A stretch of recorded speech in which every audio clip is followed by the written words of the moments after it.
1176 PLO. In the face of the angel's embrace, Colin Iliad wasn't astonished.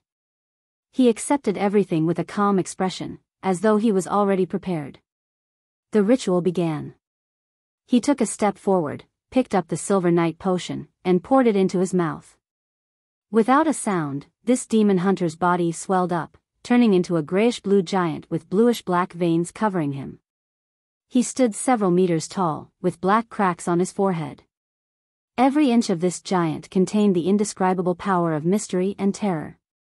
Apart from his head, which still retained the appearance of a human, the rest of his body was akin to a mythical creature that exerted a strange mental influence. In the next second, the skull underlying Colin Iliad's head seemed to soften as it sank inwards. With the black crack as its core, his head slowly squirmed, as though it was forming a nebulous vortex. Such pain made the City of Silver's chief, who had killed many powerful creatures, unable to restrain himself. He let out a series of howling cries that could make the minds of ordinary creatures split apart. If it wasn't for the fact that Colin Iliad had already evacuated the members of the Spire in advance, leaving behind only the demigod-level Wait Chermont to watch over him and prevent any accidents from happening, many Beyonders would have definitely lost control. The remains of the 6 powerful living creatures that were situated in different spots floated up under the invisible power of the ritual, circling the mutated Colin Iliad, using some sort of mysterious connection to awaken some of the memories of this peerless demon hunter. It was the experience of hunting demons. It was him painfully ending the former chief's attack with his own hands. It was his life of defeating powerful monsters again and again. These manifestations appeared like painting on an altar. Sometimes they would be integrated into Colin Iliad, and sometimes they would be extracted from him, helping him define himself. He maintained a certain level of clarity during the extreme pain and changes. Only at this moment did Colin Iliad finally understand the essence of the ritual. As a Sequence 4 demon hunter, the hunting of every powerful creature was a battle of intense mental catharsis. It left a deep impression in his life. With these powerful mental imprints, he was able to locate himself after consuming the potion, and not be lost in pain and madness. This made Colin Iliad recall a term recorded in some of the books in the City of Silver, anchor. At Sequence 3, he was considered a deity in a certain sense.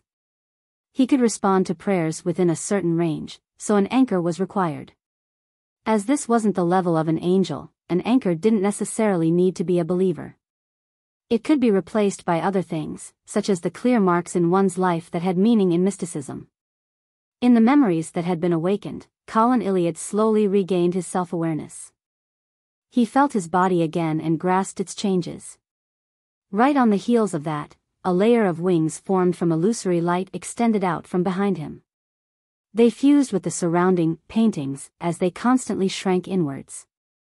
The surface of Colin Iliad's body collapsed into a silver armor that was firm and beautiful, but it didn't possess any weight to it.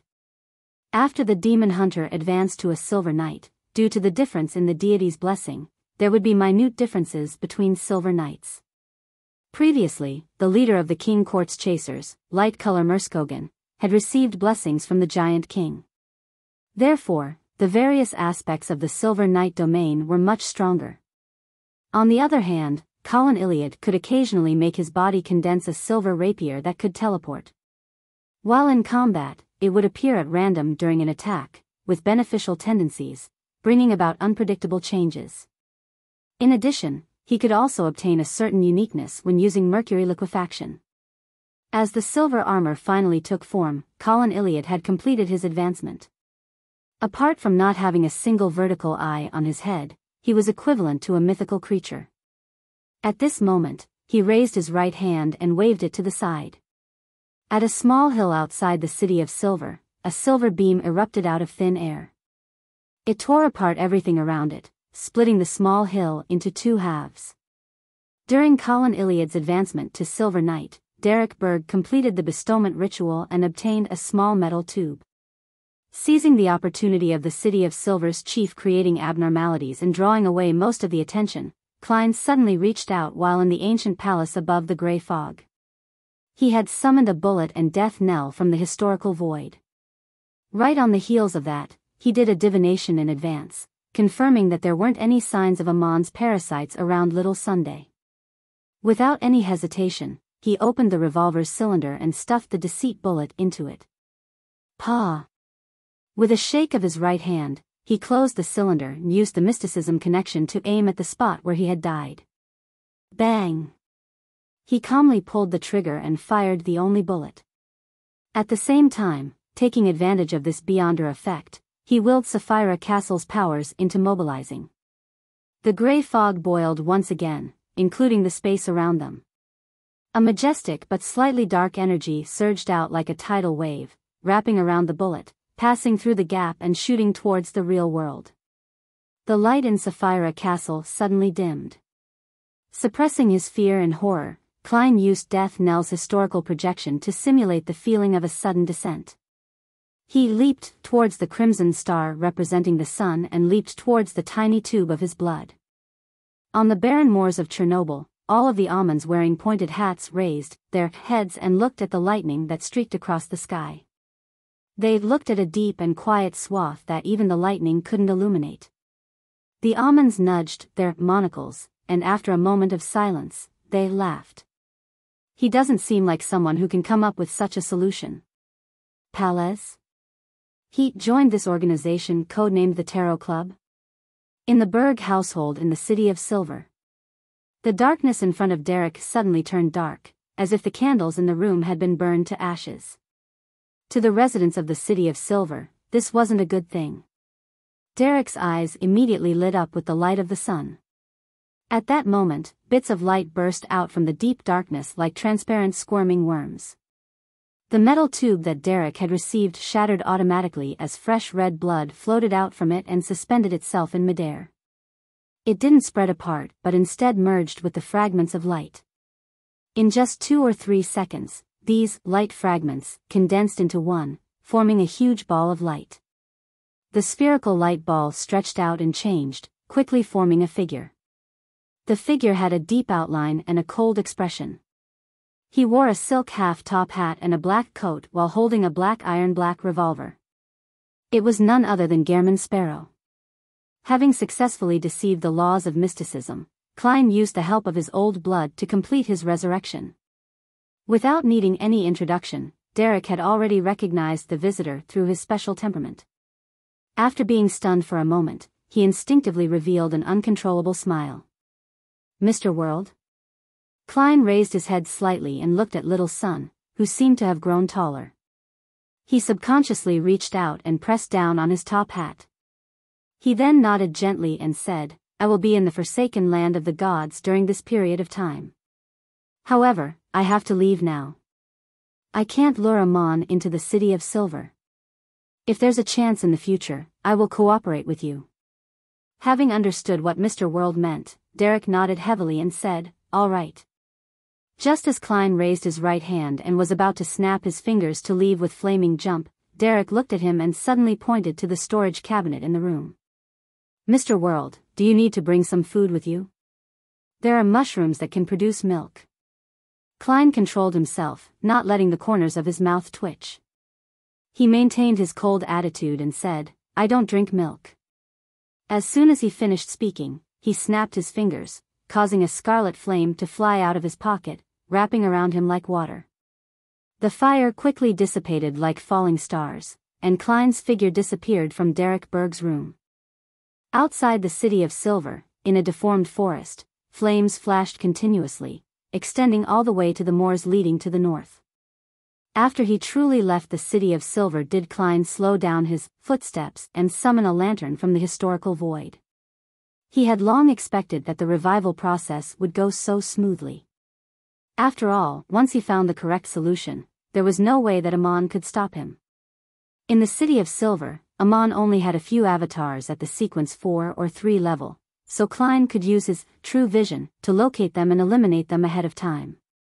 And if they could form an avatar at the sequence 2 level, Klein, who had gained initial control of Sapphira Castle, could stir powers at the power of an angel, allowing him to easily fight such an avatar while being above the gray fog, and would stay undefeatable since he couldn't be attacked. He had the confidence to defeat his opponent. If Amon moved his true body to the City of Silver, then Klein could choose to revive at his original spot. Of course, Amon could create an avatar that was almost at sequence 1 and send him to the City of Silver. However, under the premise of the conservation of Beyonder characteristics, how many avatars could he create? Not more than 2. As for Klein, he could split his remaining blood into multiple portions. He could use the bestowment ritual to send them to Mr. Hanged Man, to Mam Hermit, and to the Star Leonard. There were too many spots where he could revive, so there was no way that Amon could guard all of them. This was an above-board plan based on his own level, Beyonder powers, and the special ability of Sapphira Castle. Before he attempted to revive himself, Klein was already quite certain of the outcome. The only thing he was worried about was that deceit would be detected by Amon ahead of time, allowing him to interfere in a timely manner, causing his respawn location to change. Fortunately, his divination had confirmed that the level of danger wasn't high. This was one of the reasons why he dared to try. Phew, I've really escaped from Amon. As he advanced amidst the dim yellow light, Klein felt the presence of his body, and he heaved a sigh of relief. Of course, he knew very well that he was going to encounter the relentless pursuit of Amon's main body and various avatars. Chapter 1177 Substitute. On the desolate moors filled with deep ravines, Amon stood in different spots. They opened their mouths and chanted in Jotun, the blessed of the spirit world and Sapphira Castle, the mystery stemming from ancient times, the witness of an extended history, protector of Backlund magic and drama performers, the great Gehrman Sparrow. These voices were layered as they bored into the void, as though they extended to an infinite distance. 10 seconds later, all of them adjusted their crystal monocles in different manners and chuckled softly. He changed it really quickly. If Gehrman Sparrow was still automatically responding to this honorific name, they could then use this opportunity to determine the other party's location and create an error to appear directly beside their target. In the darkness that was illuminated by lightning from time to time, the hatted and coated Klein proceeded north at a moderate pace while holding a lantern. There's a prayer. Amon is using Gehrman Sparrow's honorific name. This means that a number of Amons aren't too far from me. But the City of Silver doesn't have his parasites. They're in the surrounding patrol teams, or in some unexpected creatures. As he walked, Klein suddenly turned his head and listened carefully for a few seconds. Regarding this matter, he was rather glad that he was cautious enough. He had changed the honorific name that allowed default acknowledgement while above the gray fog. It went from the protector of Backlund magic and drama performers to protector of all poor children in Backlund. This came from the lone charity bursary foundation he had set up. Yes. Amon is a cryptologist. It's very likely that he can interpret this honorific name from all the information regarding Dwayne Dantes. No, I don't even need an automatic response. As Klein looked at the faint yellow light emitted by the lantern, he quickly made a decision. He made every worm of spirit only capable of listening to prayers, without having the ability to autonomously respond unless they had been given permission from the main body. This way, frequent prayers would severely affect his daily life, but it wasn't a big problem. This was because, other than Amon's vile harassment, no one else would pray to Gehrman Sparrow since he hadn't spread the word about his honorific name. After settling this matter, Klein thought of all of Amon's terrifying aspects. He suddenly had some doubts about what to do next. His original plan was to stay far away from the City of Silver and head to the Noise Ruins in the north to investigate the situation there. He wanted to see if he could obtain the main ingredients needed for the Miracle Invoker potion. However, after connecting that ancient city ruins with Amon, a problem was revealed. Klein could already confirm that the upper levels of neighboring pathways also followed the law of Beyonder characteristic convergence. Since Amon had been wandering around the forsaken land of the gods for more than 1,000 years and had come near the City of Silver, how could he not be attracted to the Noise Ruins in the north? For the chief of the City of Silver to not dare to enter, it means the power in Noise City has definitely reached the level of an angel. Amon wouldn't ignore it. He probably doesn't dare to directly eat such a high-level Beyonder characteristic of a neighboring pathway, but that doesn't prevent him from setting up a trap.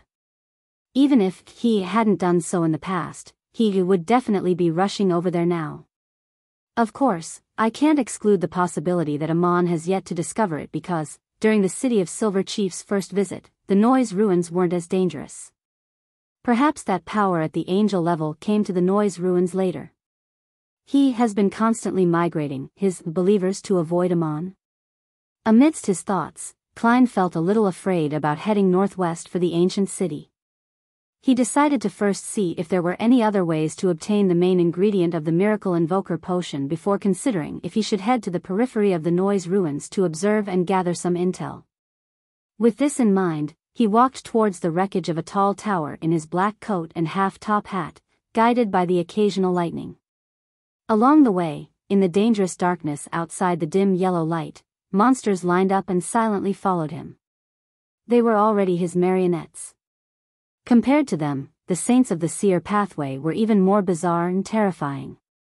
As they walked, one of the monsters that looked like a fish with limbs suddenly chanted in Jotun, "The sun that is eternal, you are an inextinguishable light, you are the embodiment of order." The moment it finished reciting the three-lined honorific name, the monster collapsed to the ground and lost its life. The honorific name of deities often wasn't limited to 3 lines, but when chanting, one could choose any 3. For example, the Eternal Blazing Sun's complete honorific name was Eternal Blazing Sun, Inextinguishable Light, Embodiment of Order, God of Contracts, Guardian of Businesses. And just now, Klein had used the first 3. With this method, he prayed to the Lord of Storms, the God of Knowledge and Wisdom, and the Evernight Goddess, hoping to receive a certain response. However, there was no change in his surroundings 15 minutes later. It's useless to pray to a sequence 0 true deity in the forsaken land of the gods. Unless the target is the true creator, or is an existence that wields things like Sapphira Castle or the Chaos Sea. That's not right. In Afternoon Town, that clergyman had the goddess's true name concealed when saying it. When he mentioned the 4th king of angels, he suffered immolation due to the involvement of deities. Perhaps it's because there's still all kinds of divine power in the forsaken land of the gods, not only concealment and degeneration. And the true names of the different deities each have special meaning in mysticism, allowing it to stir the corresponding powers. This way, it would explain why the City of Silver has been teaching the 2 true names of Badheil and Haraburgen, but they didn't end up establishing any connection with the God of Combat or the God of Knowledge and Wisdom. The prayers in the forsaken land of the gods are not heard by the true deities, or even if they can hear them, they are unable to respond. This also means that there are no remnant powers of the God of Combat or the God of Knowledge, otherwise, there would have been certain anomalies. Yes, it's also possible that it's not because there are no anomalies, but that the 2 grade 0 sealed artifacts, God-level sealed artifacts, in the City of Silver have eliminated them. In that case, if I were to directly chant the true name of the goddess, would I cause the surrounding darkness and concealment to stir? If this kind of power can be controlled, I'll have an additional effective trump card when being tracked by Amon. The probability isn't very high. Directly chanting the true name of a deity is an act of blasphemy, and it will result in the corresponding backlash, just like Afternoon Town's clergyman. Based on his logic and the phenomenon he had seen, Klein came up with a theory on the present situation. He was eager to try reading out all the true names of the deities he knew, one by one, and checking their effects. Finally, he restrained himself and didn't blindly make the attempts. I'd better go above the gray fog to do a divination first. Otherwise, who knows if there will be an unbearable accident. Divination involving deities might not give a clear revelation. After muttering inwardly for a while, Klein scoffed at his impulsiveness. My previous plan was akin to, I haven't been courting death for 2 days. I shall do it seriously today. At that moment, he had already arrived at a collapsed tower. He sat beside a wall that had only been cut down by half. He reached out to take out a paper crane from the historical void, and he ignited it. He wanted to see if he could contact the Snake of Fate Will Acceptance series if there was a medium. He wanted to know where he could obtain the main ingredients of the Miracle Invoker potion. Under the illumination of his 3rd summoning of the lantern, Klein fell into a deep sleep, but he didn't dream of anything. Indeed, it doesn't work. After he woke up, Klein shook his head and let his body enter a historical void. Following that, he took 4 steps counterclockwise and arrived above the gray fog. Sitting at the seat belonging to the fool, he beckoned for a small paper box from the junk pile. Inside was a stack of paper cranes. These were personally folded by a certain baby. At the same time, the world Gehrman sparrow was conjured. He prayed to Mr. Fool in a grayish-white region and requested him to forward his request to Miss Justice, saying that this act could allow her to make contributions to her exchange for the manipulator potion formula. Of course, Klein had already revealed that the potion needed to be consumed while amidst a huge emotional resonance. Backlund, Empress Borough, inside the Hall family's luxurious mansion. Audrey returned to her bedroom once again and set up a bestowment ritual to obtain the paper crane. She picked up a thin pencil and wrote on the paper crane's surface, "Dwayne Dantes has requested you to meet with me." After finishing her preparations, Audrey followed Mr. World's instructions and placed the paper crane under her pillow before lying down to sleep. Soon, she saw a pitch-black desolate plain. As a dreamwalker who had given herself hints in advance, she maintained her consciousness and walked towards the black steeple in the middle of the plains with strong curiosity. As soon as she arrived at her destination, Audrey's spiritual perception was triggered. She raised her head and looked at the top of the steeple. At some point in time, there was a giant silver snake coiled there. This gigantic snake didn't have any scales. Its body was covered with symbols and patterns that formed wheels that were connected to each other, with different labels. At that moment, the gigantic snake was staring at Audrey with its bright red and cold eyes. It said in a low voice, "What does Dwayne Dantes want?" "This is the angel of the fate pathway that gave Mam Hermit a drop of blood?" Audrey controlled her thoughts and calmly looked at the gigantic snake. She said in honesty, "He wanted me to ask you where he can obtain the main ingredient of the miracle invoker potion." The gigantic silver snake suddenly fell silent for a few seconds before saying, "The number of sequence 2s in different pathways differ in numbers. Under the situation of the quota of attendant of mysteries being filled, there can only be a total of 6 miracle invokers. A miracle invoker is the name of a sequence 2 potion. Mr. World is going to become an angel? Or is he making preparations for his partner? No, if it's a companion, he can get them to ask him themselves." Audrey was first alarmed before she began to look forward to the mysterious serpent's answer. Chapter 1178 I have blessed the gigantic silver snake looked down at Audrey and opened its blood-red mouth. The sequence 1 potion that Zeradol, the leader of the secret order, consumed came from an attendant of mysteries. In other words, it possesses an extra miracle invoker characteristic. Similarly, it was the same for the ancestor of the Antigonus family back then. Of course, if they were interested in something, or if they had a candidate who had won the favor of the family to the point of them being willing to nurture them, then an angel with sufficiently high status can separate the extra miracle invoker beyonder characteristic to the other party. The third miracle invoker's beyonder characteristic had combined with a characteristic of mysterious origins. It has become sealed artifact 0-05, also known as the magic wishing lamp. A true deity once attempted to destroy this item, to separate the characteristics and allow them to converge automatically, but eventually failed. The fourth and fifth miracle invoker beyonder characteristics are in the form of a grade 0 sealed artifact that exists in the churches of the eternal blazing sun and Lord of Storms. One of them is named 0-13. It comes from the third epoch's creator, designated as the Last Banquet. The other is codenamed 0-32, a product of the War of the Four Emperors, designated as Theater with Curtains That Never Draw. The sixth miracle invoker beyonder characteristic might be in the forsaken land of the gods. During the third epoch, there was a remnant dark demonic wolf who occasionally appeared. After the cataclysm, he vanished without a trace.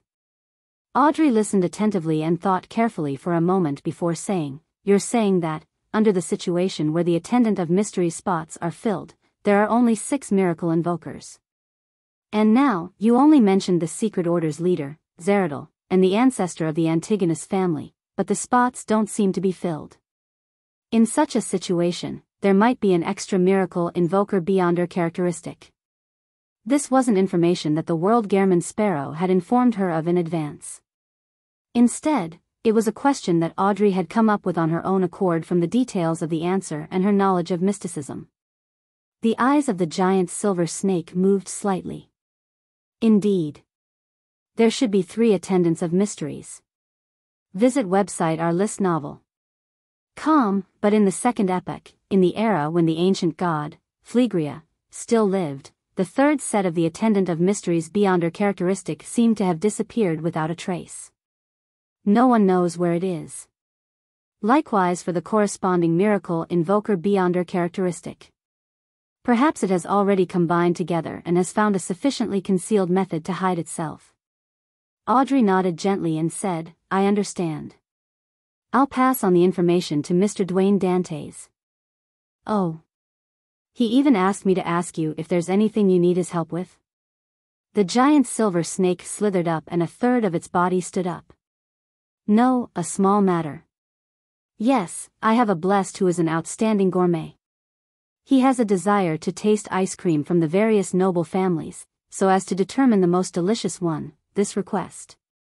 Mr. Snake, maybe it's Ma'am's Snake, is really nice to her blessed. His tone is as if he can't wait. This is too simple. I can agree to help on Mr. World's behalf and complete it on my own. I'll just treat it as accumulating the sufficient contributions needed to exchange the potion formula. Audrey said thoughtfully, no problem. But how do I send him the ice cream? The giant silver snake slowly coiled and said, sacrifice it to him. He's already a sequence 3 saint and can accept sacrifices in the same city. His honorific name is the embodiment of luck, the clairvoyant monster, the calamity that spreads misfortune, the witnesses of all fates in Backland, the keeper of chaos and madness. There's a difference between this honorific name and a normal sequence 3's. There's no name at the end. Audrey's eyes darted around slightly, but she didn't say anything further and nodded in agreement. Keeper of chaos and madness. Will's last honorific name is quite interesting. This shouldn't be the honorific name of the Snake of Fate, but something that he used when he was at sequence 3. Some tweaks were made later on. The monster pathways watches over chaos and madness? Or could it be said that in this world, even for fate, those at the lower sequences are in chaos and madness? Monsters are working hard to resist all of this, making everything seem normal? After Klein heard Miss Justice's answer, he didn't find it odd for Will Septon to request for ice cream.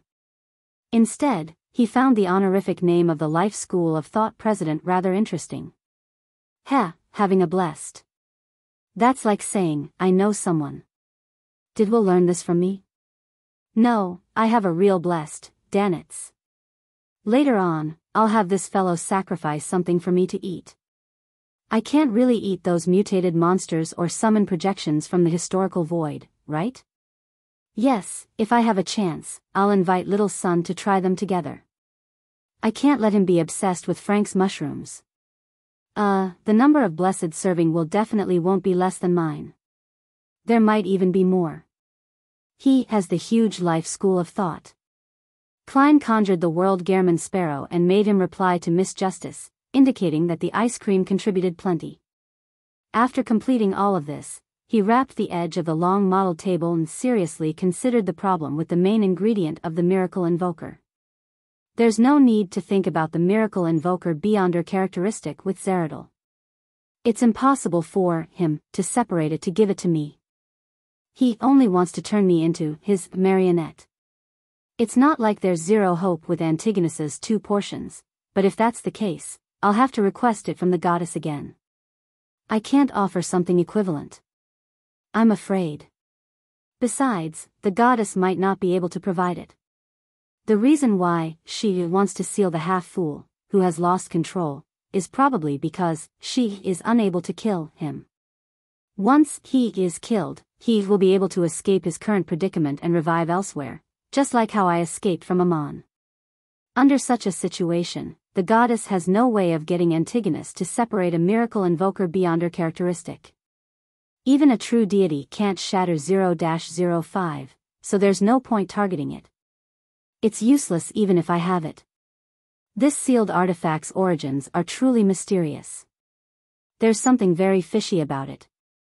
The Church of the Eternal Blazing Sun 0-13 is called the Last Banquet. It comes from the City of Silver's creator. Why does this person always like to use the names that have dangerous implications? The Church of the Lord of Storms 0-32 is theater with curtains that never draw. Just the sound of it allows me to imagine what it's like. The chances of obtaining these 2 grade 0 sealed artifacts are very low, but it's not impossible. It just depends on whether the Eternal Blazing Sun and Lord of Storms are willing to support my growth so as to contain Amon. Yes. Up to now, they have yet to show any kindness. I can't find a suitable way to interact with the right person. I can't possibly use divination to spy on the Eternal Blazing Sun again and communicate with him through space, right? If that happens, wouldn't it be better if he directly invades Sapphira Castle and takes control of this place? If I were to nurture Mr. Hanged Man and wait till he has the qualifications to come into contact with a grade 0 sealed artifact, I'll most likely have become Amon. The true creator knows a clue to the 3rd characteristic of the Attendant of Mysteries. His divine kingdom and holy residence are in the forsaken land of the gods. These two might be related somehow. The 2 sets of miracle invoker characteristics and an Attendant of Mysteries characteristics are highly likely to be in the forsaken land of the gods. I wonder which one is in the Noise Ruins. Yes, the true creator should only know a clue, and not its exact location. Otherwise, he would have obtained that Attendant of Mysteries beyond her characteristic before the War of the 4 Emperors and effectively increased his subordinate strength. In other words, the Attendant of Mysteries beyond her characteristic is something even a true deity can't obtain quickly, and it's necessary to search for it. It might not be so easy for Amon to come across it, allowing him to set up a trap. If the danger within the ruins were only recently found, having just been transplanted, it would match this trait. From the looks of it, I still have to make a trip. However, I have to be careful enough. The danger comes from Amon and also from the ruins. I'll do a divination first, then I'll observe and gather intelligence from a distance. I won't enter blindly and will be patient enough. Klein conjured a pen and paper and was about to write the corresponding divination statement when he suddenly thought of something and decided to make another confirmation. He drew a complicated symbol that was a mixture of concealment and mystery prying. He threw it into the crimson star representing the magician. With Gehrman Sparrow's image and tone, he asked her to question a Rhodes. Backlund, East Borough. Furs, who was about to move houses, drew the curtains and lit a candle. She set up a mirror and found Zio to act as a bystander. She then drew the symbol that Mr. World had given her. In the room, the environment gradually turned dark as cold winds stirred, causing the two to tremble. The surface of the mirror suddenly rippled, forming ancient dark red Faceac text. You have summoned the great Rhodes. You have to abide by the corresponding rules. You have to answer a question for every question asked. If you lie or refuse to answer, you will be punished. All right, Furs, who had been warned, calmly replied. Following that, she asked curiously, where can one obtain the main ingredient of the miracle invoker potion? On the surface of the mirror, dark red words appeared one after another as other lines vanished. They answered the question in detail. It's basically the same as Will's answer. Above the gray fog, through the crimson star representing Miss Magician, Klein watched the specific process and nodded in disappointment. After Furs memorized the answer, she said nervously, "It's your turn to ask." The dark red words changed and formed a new sentence. Have you had an erotic dream in the past year? Phew. Thankfully, it's still okay. Furs heaved a sigh of relief and said, yes. This was human nature. She didn't feel that there was anything to be ashamed of. Following that, she raised the second question. Do you have any suggestions on the matter regarding obtaining the main ingredient of the miracle invoker? Erodes dispersed the dark red text and used silver colors to form new words. The Abraham family still holds the Apprentice Pathways Sequence 2 Planeswalker Potion formula, as well as the corresponding powerful sealed artifacts. A total of 2 of them. The Aurora Order also has one. This. Klein's eyes lit up as he thought of a new possibility. Is that so? Furs frowned slightly and said, it's your turn to ask a question. The silver color on the surface of the mirror faded away as dark red colors formed a sentence. Other than you, who else was the star of your erotic dream? Furs gaped as her face flushed red.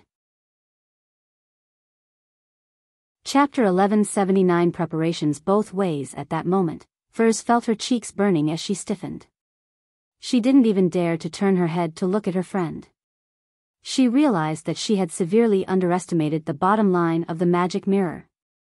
After stuttering for a moment, Furs recalled Mr. World's reminder and closed her eyes. I choose to accept the punishment. A silvery white bolt of lightning fell from the air in the room, but the moment it appeared, the lightning vanished without a trace like it was a hallucination. The dark red words on the surface of the mirror were dyed silver as they were quickly replaced with new content. The question and answer game will end here today. Goodbye. Without waiting for Furs to open her eyes and before Zio could react, the rippling light in the mirror instantly calmed down. The gloom and darkness in the room shattered as they were swallowed by the light of the candle. Wasn't there supposed to be a punishment? Furs waited for a few seconds before opening her eyes slightly. She looked at the mirror that had returned to normal and then at Zio, who was watching by the sidelines. Zio pointed at the top of her head and said, there was lightning that smote at you, but it disappeared halfway. Also, the magic mirror had already left. The magic mirror was only joking? That's not right. The warning I received was that the questions would be rather embarrassing, and the punishments would be rather heavy. Could it be that Mr. Fool protected me? Furs rubbed her right cheek as she made a guess. Perhaps. Zio nodded in agreement with her friend. Just as Furs heaved a sigh of relief and rejoiced, she suddenly realized that Zio was looking at her earnestly. What's the matter? Furs's heart skipped a beat. Zio asked thoughtfully, in that erotic dream of yours, who was the main lead? Who would remember such a dream from so long ago? Besides, aren't dreams blurry and unclear? Furs forced a smile. Zio tersely acknowledged. If that's the case, why didn't you answer with that just now? I was nervous. I was too nervous. Furs glanced at the luggage that she had finished packing and said, it's time for us to move. I miss having a fireplace. As she spoke, she walked towards her luggage. It was only at this moment that she realized that, at times, the outcome was similar whether she answered the magic mirror's question or not. Is this the social death that was mentioned by Gehrman Sparrow? I really want to bury my head into the ground. Furs continuously took deep breaths in an attempt to calm her burning face and embarrassed heart. In the ancient palace above the fog, Klein threw the sea god's scepter back into the junk pile and scoffed at Erodes's act. Despite knowing that I was the one who sent someone to summon it, it actually dared to raise such a question. Only when I stopped the punishment did it hurriedly change its attitude and leave in a panic. It sure had fun. However, its answer has given me a new train of thought. I really don't need to restrict myself to the path of a miracle invoker. The second blasphemy slate is most likely from the City of Silver's creator, and is now in the hands of Adam. Although Amon and his brother are mutually staying away from each other's affairs and aren't on especially good terms, they have worked together before. I don't believe that he has never seen that blasphemy slate. If that's the case, he is definitely aware of the miracle invoker's ritual and can guess that I'll be bringing the City of Silver out of the forsaken land of the gods. When that happens, he wouldn't even need to put much effort into tracking me. He just needs to wait at the giant king's court. Yes, I can't go according to the enemy's expectations, especially since this is a god of deceit and the god of mischief. Countless accidents will happen. If it's because of my participation that the City of Silver's thousands of years of hope ends up being destroyed, then it'll be completely contradictory to my original intentions. The problem with a planeswalker is that I might hear Mr. Door's ravings, and will suffer the scrutiny and corruption from the cosmos that's worse than sequence 2 angels from other pathways. Of course, this isn't completely unacceptable.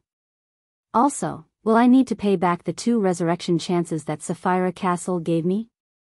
That's still fine, since I'll definitely transfer back to being an attendant of mysteries at sequence 1 because Mr. Door has already blocked off the advancement path of the apprentice pathway.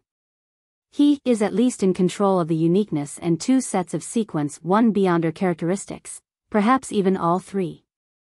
It's not necessary for me to switch to planeswalker, but I have to make the necessary preparations.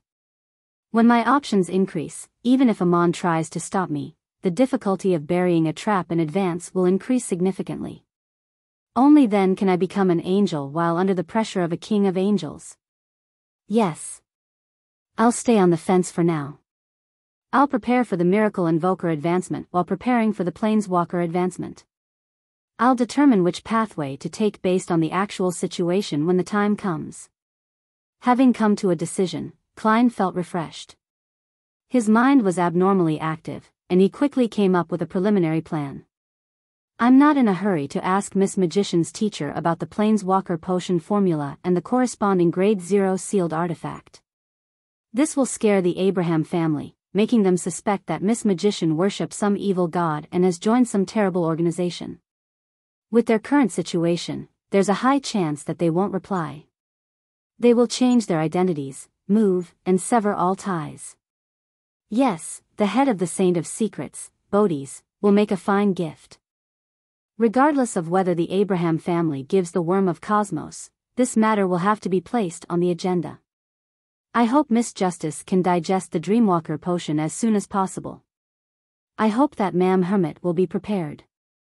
I also hope that the 2 ladies, Miss Magician and Miss Judgment, will be able to improve before the operation. Right, according to what Miss Magician said, Saint of Secrets Bodhi's is a defector of the Abraham family, and the Aurora Order holds a Grade 0 sealed artifact of the apprentice pathway. That's interesting. Perhaps I don't need to contact the Abraham family. I might be able to get what I want from the Saint of Secrets. I have to remind Ma'am Hermit that Bodhi's might be carrying a Grade 0 sealed artifact, so confirmation has to be made before the operation. If that Grade 0 sealed artifact isn't in the hands of the Saint of Secrets, then I'll probably have to face the Angel of Fate Ouroboros to get it. No, Grade 0 sealed artifacts are terrifying to begin with. It's one of the sources of danger. Phew, I'll first wait for Miss Magician's teacher to reply and see if the Abraham family is averse to any mention of the Worm of Cosmos. As he thought of this, Klein suddenly felt a hint of self-deprecation. He felt that he and the Aurora Order appeared to be destined enemies. They often had all kinds of interactions. When the operation begins, the Aurora Order will definitely shout in their hearts, "Why is it you again? Why is it us again?" After letting out a breath, he gathered his thoughts and conjured the World Gehrman Sparrow. He replied to Miss Magician, who had reported the answer. Following that, the world prayed once again, requesting Mr. Fool to forward his request to Danitz. On a certain island in the Fog Sea, Danitz, who was waiting for the Golden Dream, turned his head to look at Anderson and chuckled. "I'm going to summon Gehrman Sparrow's messenger." Anderson pricked up his brows and scoffed. "You're qualified to consume the Conspirer potion. You were the one who made it too obvious. Even I could sense that you were afraid of that messenger." Danitz felt even more pleased with himself as he said humbly. Anderson suddenly guffawed.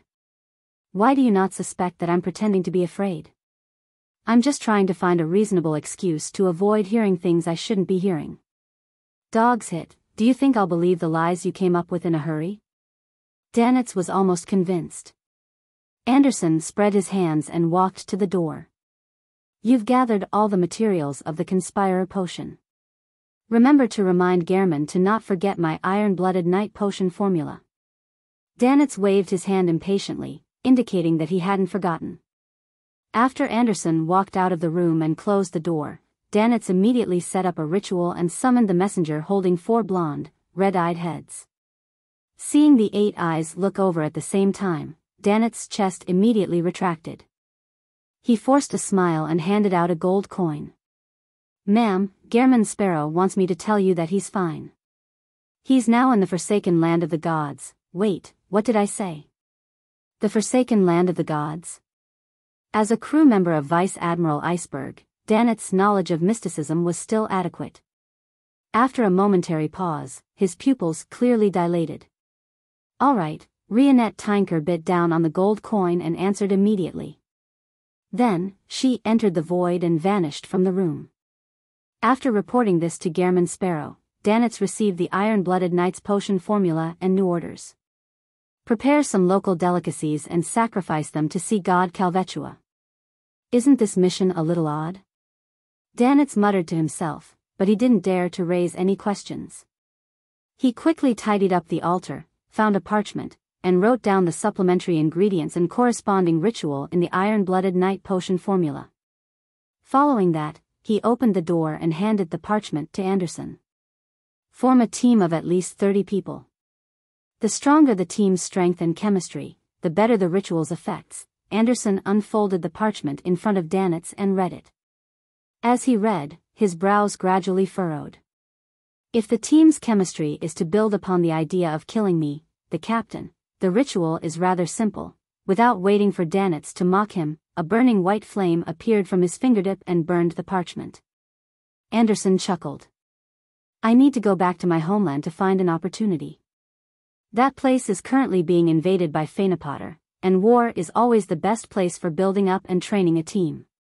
With a pause, he looked at Danetz and said with a smile, "I've prepared some questions for you. They're in my room.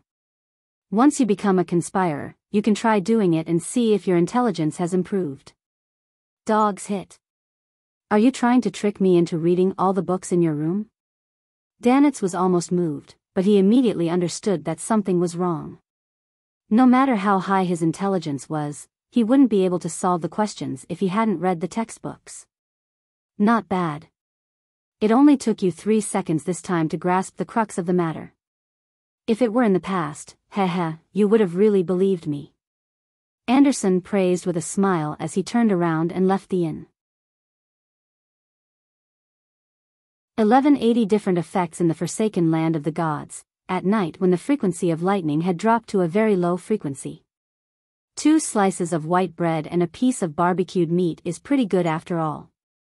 The sweet and sour desserts from the Fog Sea are better than I had expected. After swallowing the last mouthful of food, Klein sighed in amazement from the bottom of his heart. He then threw the remaining packaging into the darkness. After all, there was no concept of environmental protection here, nor was there a rubbish bin. Of course, he had removed his connection with those items ahead of time, just like how he would head over to Sapphira Castle to perform sterilization every time he abandoned a marionette. This was to prevent Amon's avatars from locking onto him with them.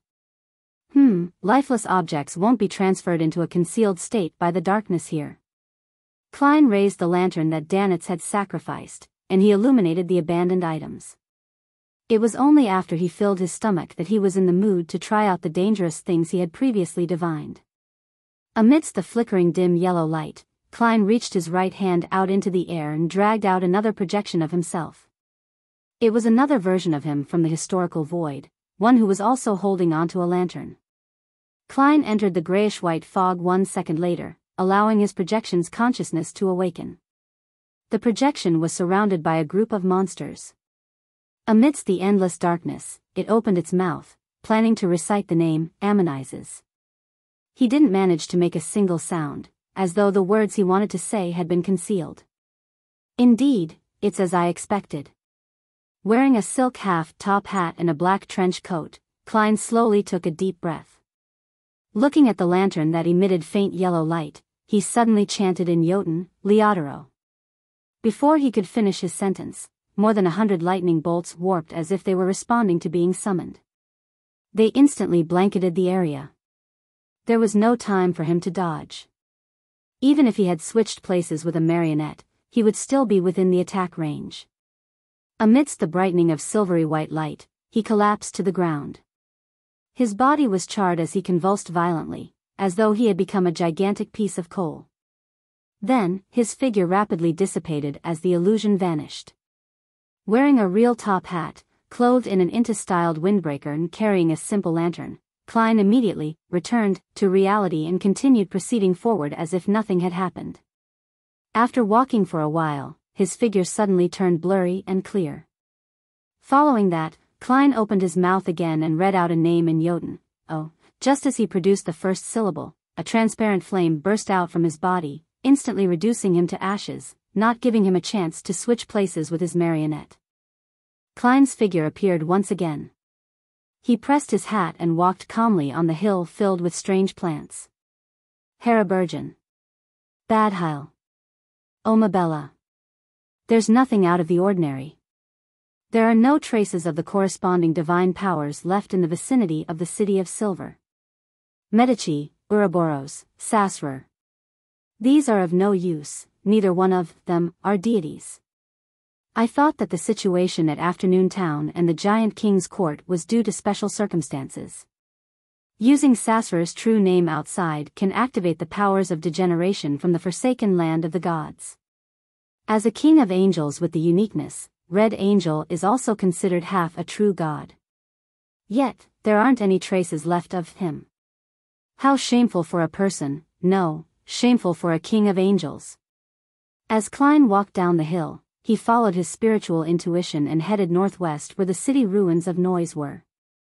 He would occasionally take a detour, occasionally using flaming jump, and he didn't follow the route that the City of Silver had used to explore to reach their destination.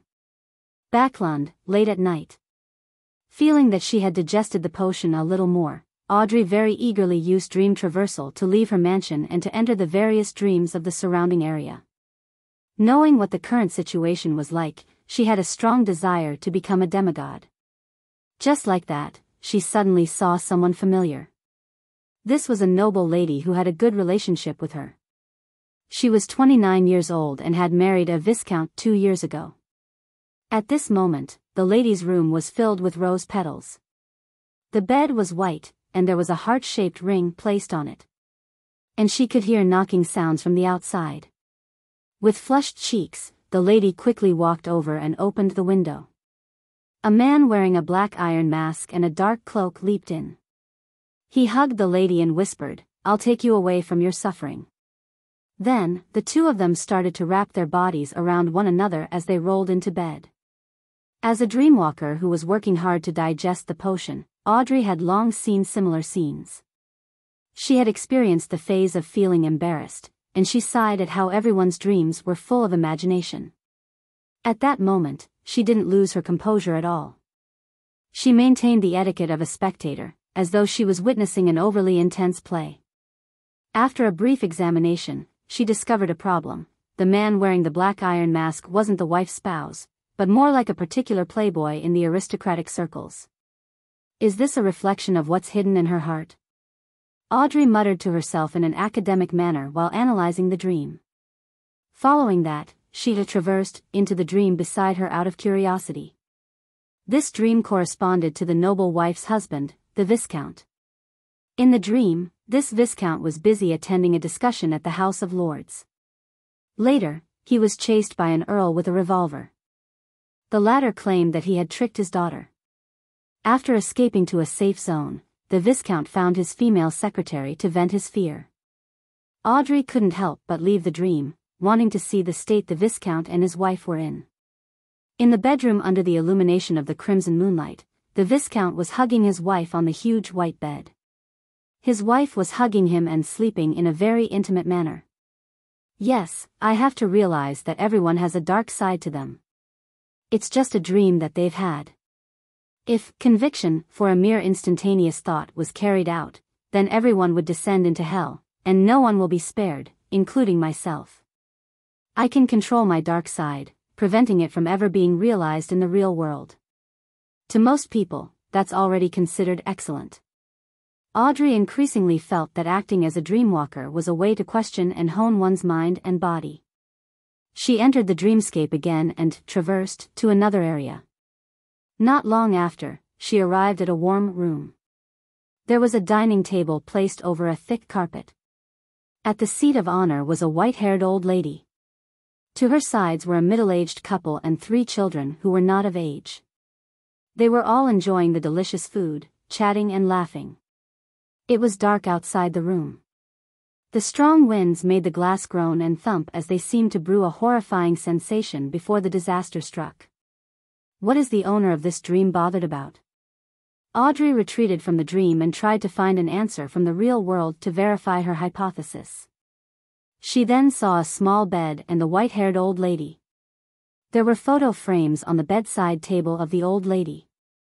They were either wrapped in black cloth or white flowers, consisting of a middle-aged couple and 3 underage children. Audrey silently turned her head to look out the window, only to see that there were ruins nearby, ones left behind by an explosion. The young noble lady pursed her lips and suddenly returned to the old lady's dreams. She didn't stop the disaster that might happen. She only conjured a chair and sat on it. She looked at the happy and warm family in a solemn manner. Amidst the howling wind and glass, the room was brightly lit. There was the fragrance of food and laughter everywhere. Audrey had already concluded one of the acting principles of Dreamwalker: a traveler of a dream enters, takes in the sights, and records, never interfering. That was a spectator.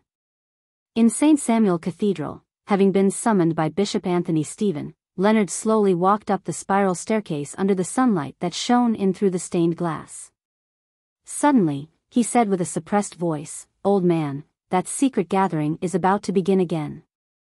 Are you really planning to attempt to enter the treasures left behind by the Jacob family at the end of the month?" "I'm not sure yet, but this is an opportunity. At the very least, Amon's main body is being tied down by the matter regarding Sapphira Castle. He won't suddenly appear." In Leonard's mind, Palaz Zoroast replied with a slightly hoarse voice, "However, I'm more inclined to reveal the news of the treasure trove. I want the people at the gathering to adventure and explore it. We'll stay in the vicinity and observe the situation, taking what I need from their hands." Leonard was taken aback as he whispered, "Old man, isn't that too sinister?" This was using the members of the Hermits of Fate as tools to step into a trap. Naive, childish. You can tell them all the details and let them decide whether they want to go on their own." Palaz scoffed. Leonard didn't mention it again. Instead, he asked, "Old man, when can I become a demigod?" Palaz chuckled. "If you can obtain a spirit at the level of your former colleague's messenger, you'll be able to digest the potion by the beginning of next year. However, it's better to act according to my instructions. Engage in a deeper level of acting. Wait till the second half of next year, you'll have the qualifications to try for Sequence 4. Of course, I'm not sure if the Church of Evernight will give you the potion and hold a ritual for you. That high-ranking deacon named Casimir Christet had to wait several years before he truly became a demigod when war truly broke out, didn't he?" Leonard nodded and asked thoughtfully, "Old man, can you act as a spirit to help me digest the potion? Your level should be higher than Klein's messenger." Palaz Zoroast fell silent for a few seconds before he chortled. "What a great idea. How about I help you digest the potion?" "How?" Leonard knew that old man was mocking him, but he couldn't help but ask. "I'll deeply parasitize you, gaining full control over your body," Palaz snapped back. As he spoke, Leonard came to the door of the Backlund Diocese's archbishop. He immediately shut his mouth and raised his right hand to knock on the door. "Come in." Anthony Stephen glanced at Leonard, who had opened the door. "You can release that vampire behind Cheney's gate." Chapter 1181 Noise Ancient City. Upon hearing the bishop's instructions, Leonard was first taken aback before he inwardly sighed. Mr. Fool's prophecy was really accurate. No, it's not a prophecy. He was already aware of everything. Leonard quickly reined in his thoughts and followed the procedures to get Bishop St. Anthony to give him an official document. Then, he returned underground and brought 2 members into Cheney's gate. After waiting for the keepers to check the documents, he came to Emlyn White's room, which was illuminated with shining silver candles that were covered with engraved patterns. He opened the heavy stone door with a brass key. Ghostly blue light entered the cell, stabbing Emlyn White's eyes to the point of him instinctively closing his eyes. His face was much paler than before, and his body was much thinner. He exuded a feeling that a gust of wind would lift him up at any moment.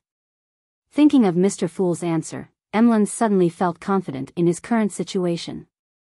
Without opening his eyes, he slowly stood up and chuckled. "I knew you would take the initiative to send me out.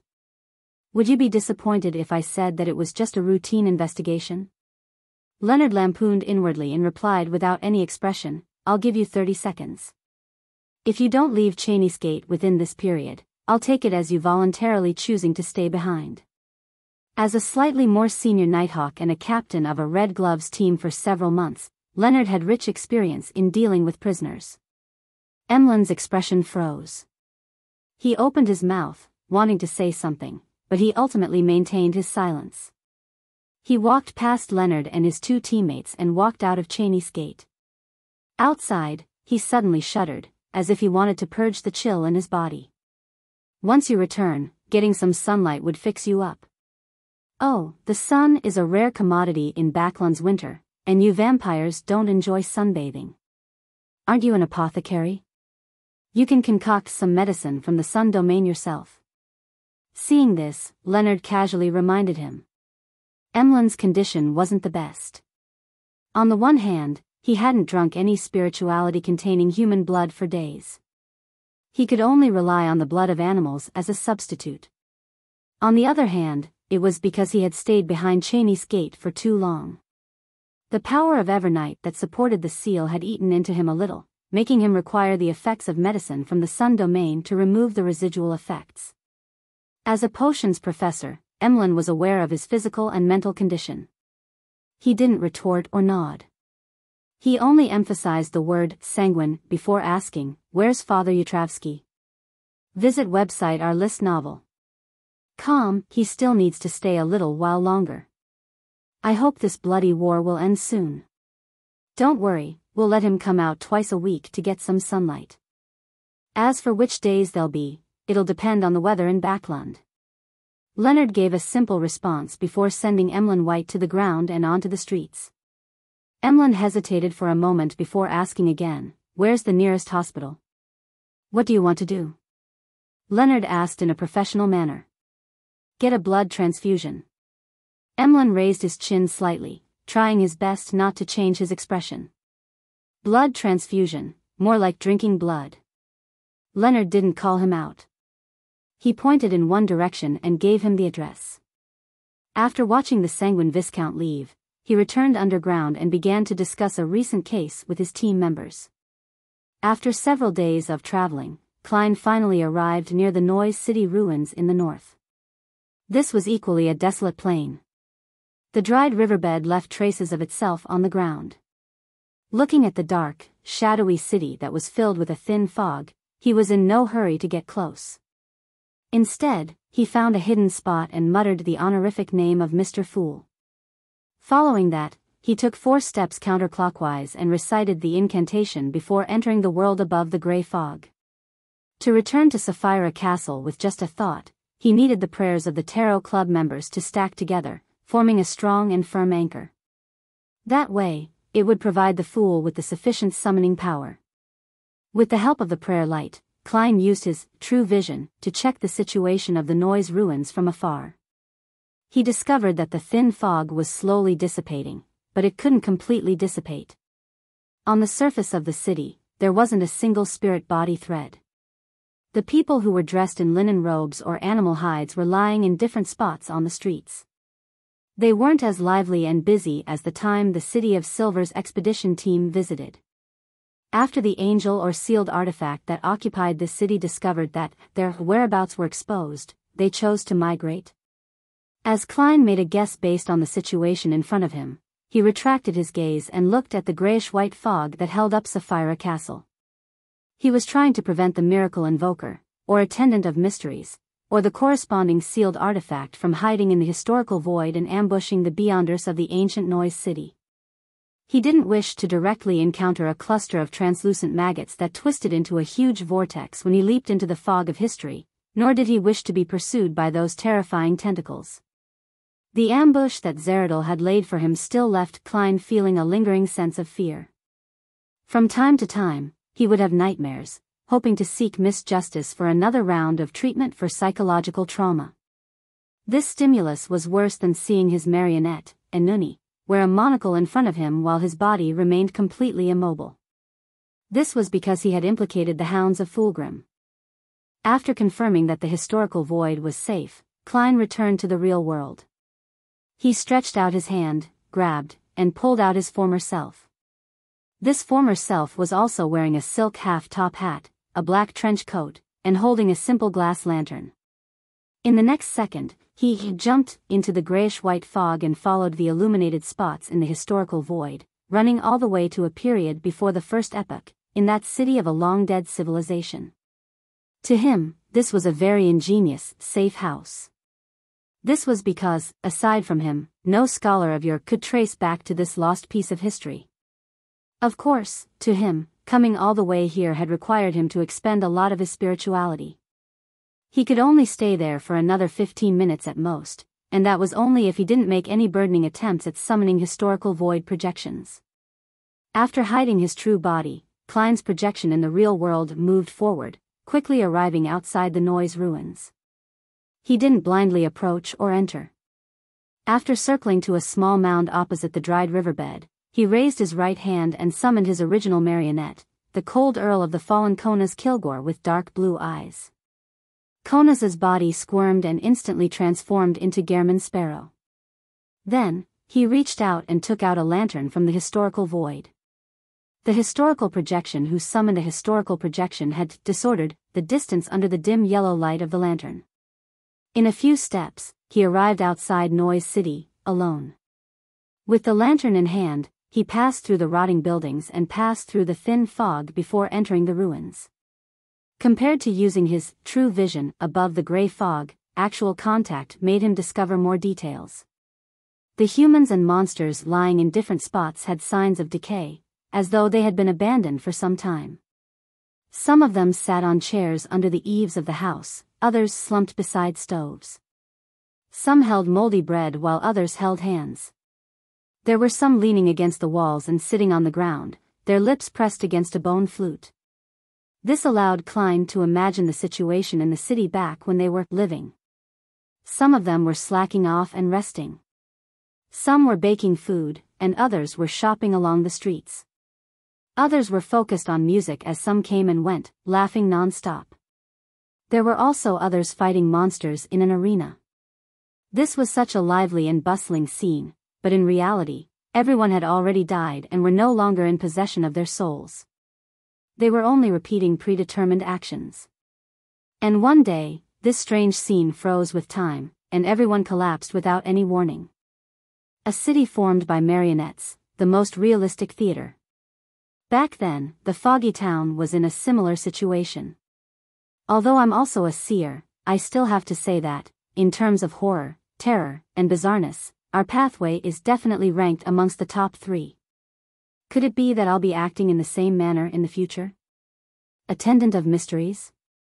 With the lantern in hand, Klein walked through the streets that were littered with corpses.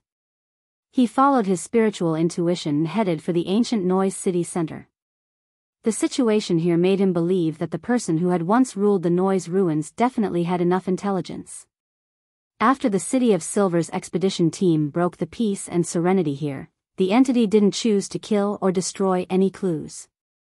Instead, this place was abandoned without hesitation before the entity migrated elsewhere. The reason why the City of Silver wasn't silenced probably had to do with an Amon parasite following behind. Yes, it could also be because of the true creator. As he casually let his thoughts wander, Klein quickly arrived at a relatively intact cathedral.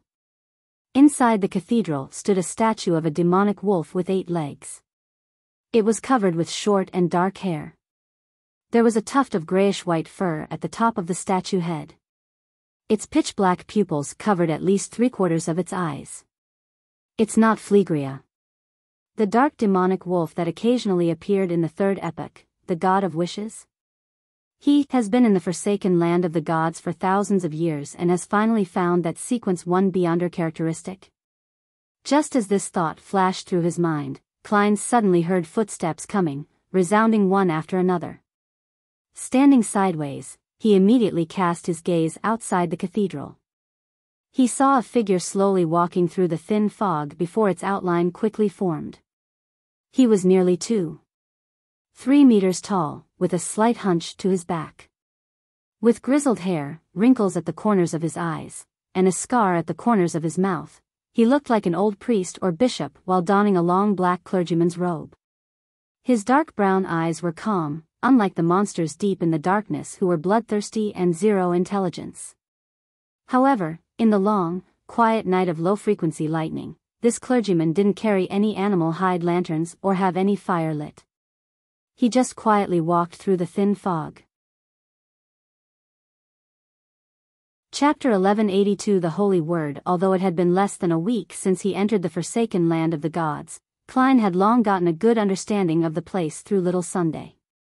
He knew that normal humans, even saints, had to use fire to create light in the darkness.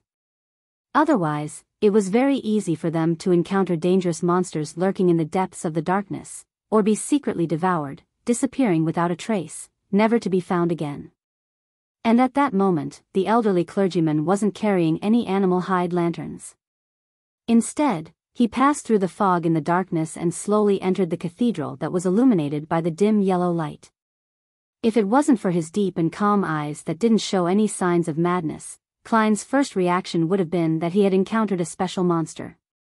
Of course, having a normal person's state of mind and being immersed in darkness were contradictory traits. Any living creature with any semblance of normal intelligence could easily come up with a conclusion that this person might be even more terrifying than special monsters. Klein had only met one person who could pass through the darkness without being affected by it while having sufficient intelligence, blasphemer Amon.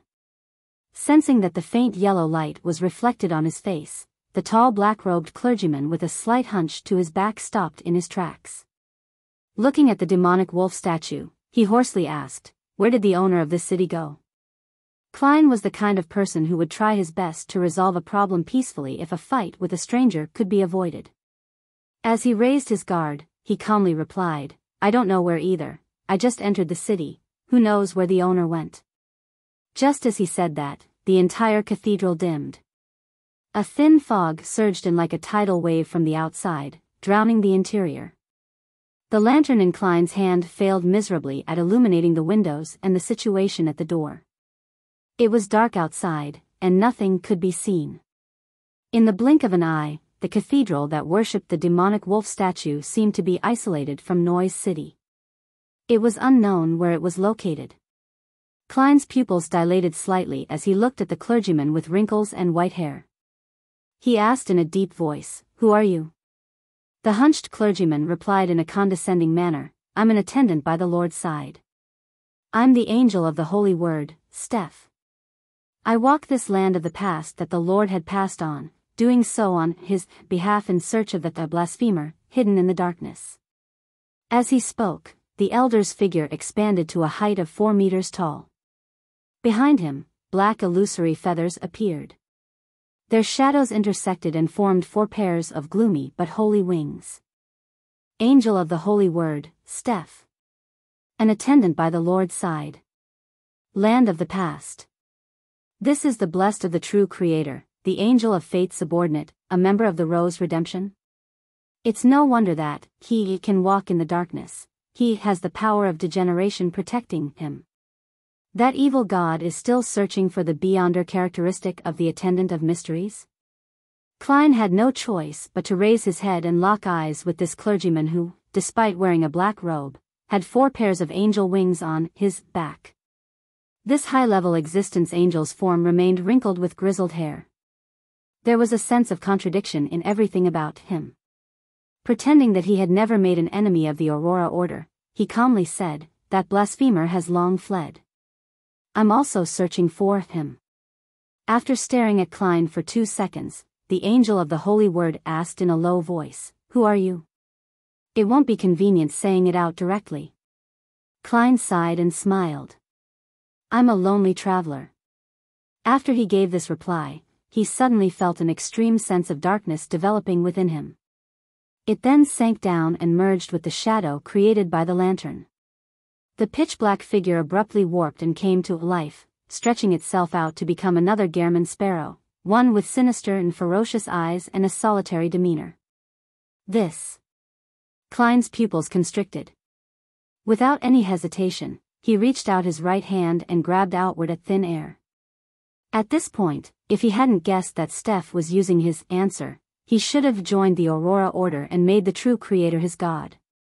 At this moment, he already knew what it meant by angel of the holy word. This was clearly the angel of the evil word. By using a person's reply, he could extract a portion of the ambiguity or expand on it to create the effect of spirit language. When Klein said that he didn't know where the owner of the city had gone, Steph extracted the words, "I don't know where I went," trapping himself and isolating himself from the outside world. When this angel revealed his identity, every word was enhancing his level and strength. When Klein answered who he was, it ended up separating a lonely traveler from him. From the moment he appeared in Noise City, there was a strong sense of malice in the black-robed Steph. And just as Klein was attempting to summon a particular image from the historical void, the sinister Gehrman sparrow seemed to share the same thoughts as he did. He too grabbed at the same projection, canceling each other out. Seeing that his powers as a scholar of yore had been restrained, Klein's eyes narrowed. Without any hesitation, he opened his mouth and said a word in Jotun. But in the next second, the word was stolen. Standing at about 4 meters tall, the stooped angel of the holy word, Steph, had at some point in time grown a head covered in blood on his left shoulder. It looked very similar to him, but was much younger, a person who was approximately in the 40s. Around the head were 2 skinless arms that had mangled flesh. They had grazed different souls and had used beyonder powers that could steal thoughts. At the same time, another bloody head grew on Steph's right shoulder, one that looked to be in his 20s. Amongst the 3 heads, one grazed souls and stole Klein's thoughts, while the other was staring coldly at the target, deepening the self-awareness of the lonely traveler. The last one opened his mouth and said, "You lie. You are the person who destroyed the Son of God's descent ritual and interfered with the Lord's descent twice. You are one of the targets I'm looking for." The corners of Klein's mouth twitched as he calmly said a word in Jotun, Leotaro. This was the true name of the Lord of Storms. The reason why this thought wasn't stolen was because he had lined up his subsequent actions. The lineup was filled with the same content. It didn't matter if the first thought was stolen, as it didn't affect the subsequent thoughts. This was a precious experience he had gained from fighting Amon. Of course, if he were to meet Amon again, he suspected that such a method might not work. Once the god of mischief was prepared, he would definitely come up with something new. As soon as he finished speaking, the eyes of the angel of the holy word angel, Steph, lit up with bolts of silver lightning.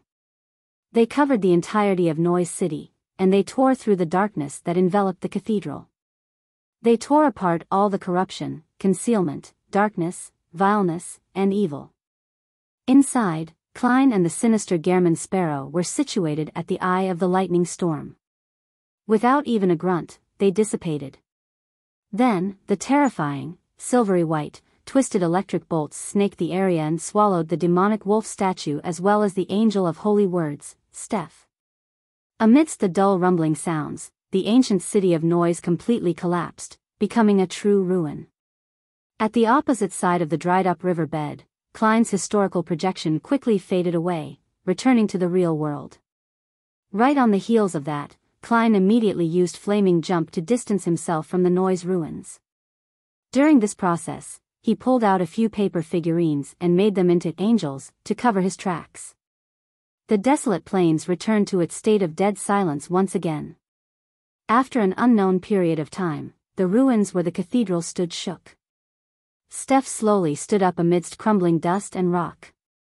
His completely white hair had thinned again, and his deep black clergyman's robe became tattered. The angel of the holy word left Noise ancient city in silence, got his bearings, and walked deep into the darkness. Half a day later, a figure approached the city's ruins from another direction. It was none other than Klein, who had made a huge detour.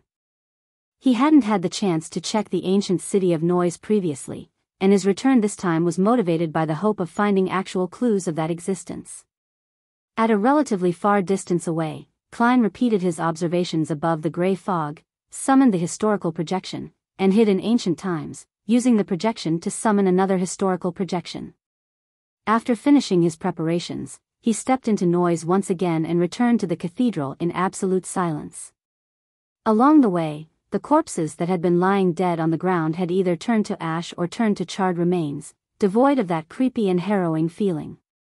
That fellow named Steph didn't die. From the looks of it, the remnant divine powers of storm here can only injure an angel. Klein stopped in front of the ruined cathedral and muttered to himself wistfully. Of course, he only found it a little regretful. He didn't expect to finish off an angel so easily. As he swept his gaze, he saw a few pieces of the demonic wolf statue. The surface of it was dark black, and the insides were dark red, nothing like commonly seen stone. These stones must be extraordinary for them to be used by that dark demonic wolf for his statue. Furthermore, they don't look like something produced in the vicinity. Perhaps I can seek out the area the dark demonic wolf hid prior to Noise City by investigating them. As a miracle invoker, or even an attendant of mysteries, that dark demonic wolf must be good at covering his tracks. It'll be very difficult to track his whereabouts directly, but if I can find most of the areas he had hid previously, I should be able to gain insight into his habits and style. Once I know a person's past, I can predict his future. As he thought, he took 2 steps forward, bent down, and attempted to pick up a fragment of the statue. At that moment, a charred hand suddenly reached out and blocked his finger. From the corner of his eye, he saw a charred corpse standing up. The charred corpse's other hand held onto a crystal monocle and wore it on its left eye. Amon. Left eye. Klein's heart tightened at first before a strong sense of doubt and suspicion surfaced within him.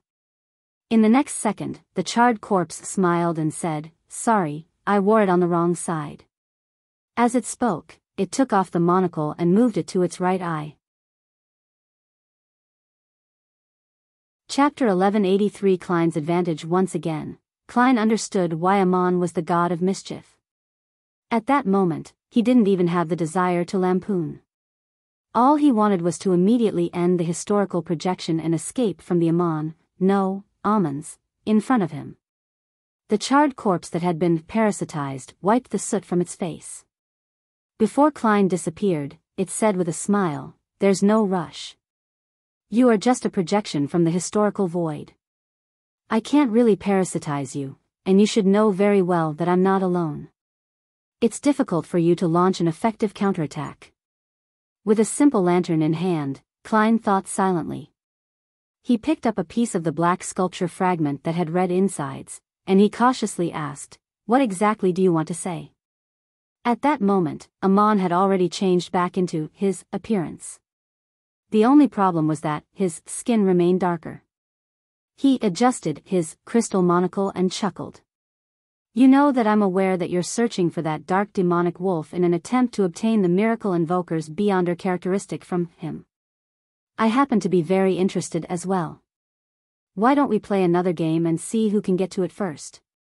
"What's the point of that?" "It's not like I won't pursue it or think of snatching it if I don't play this game."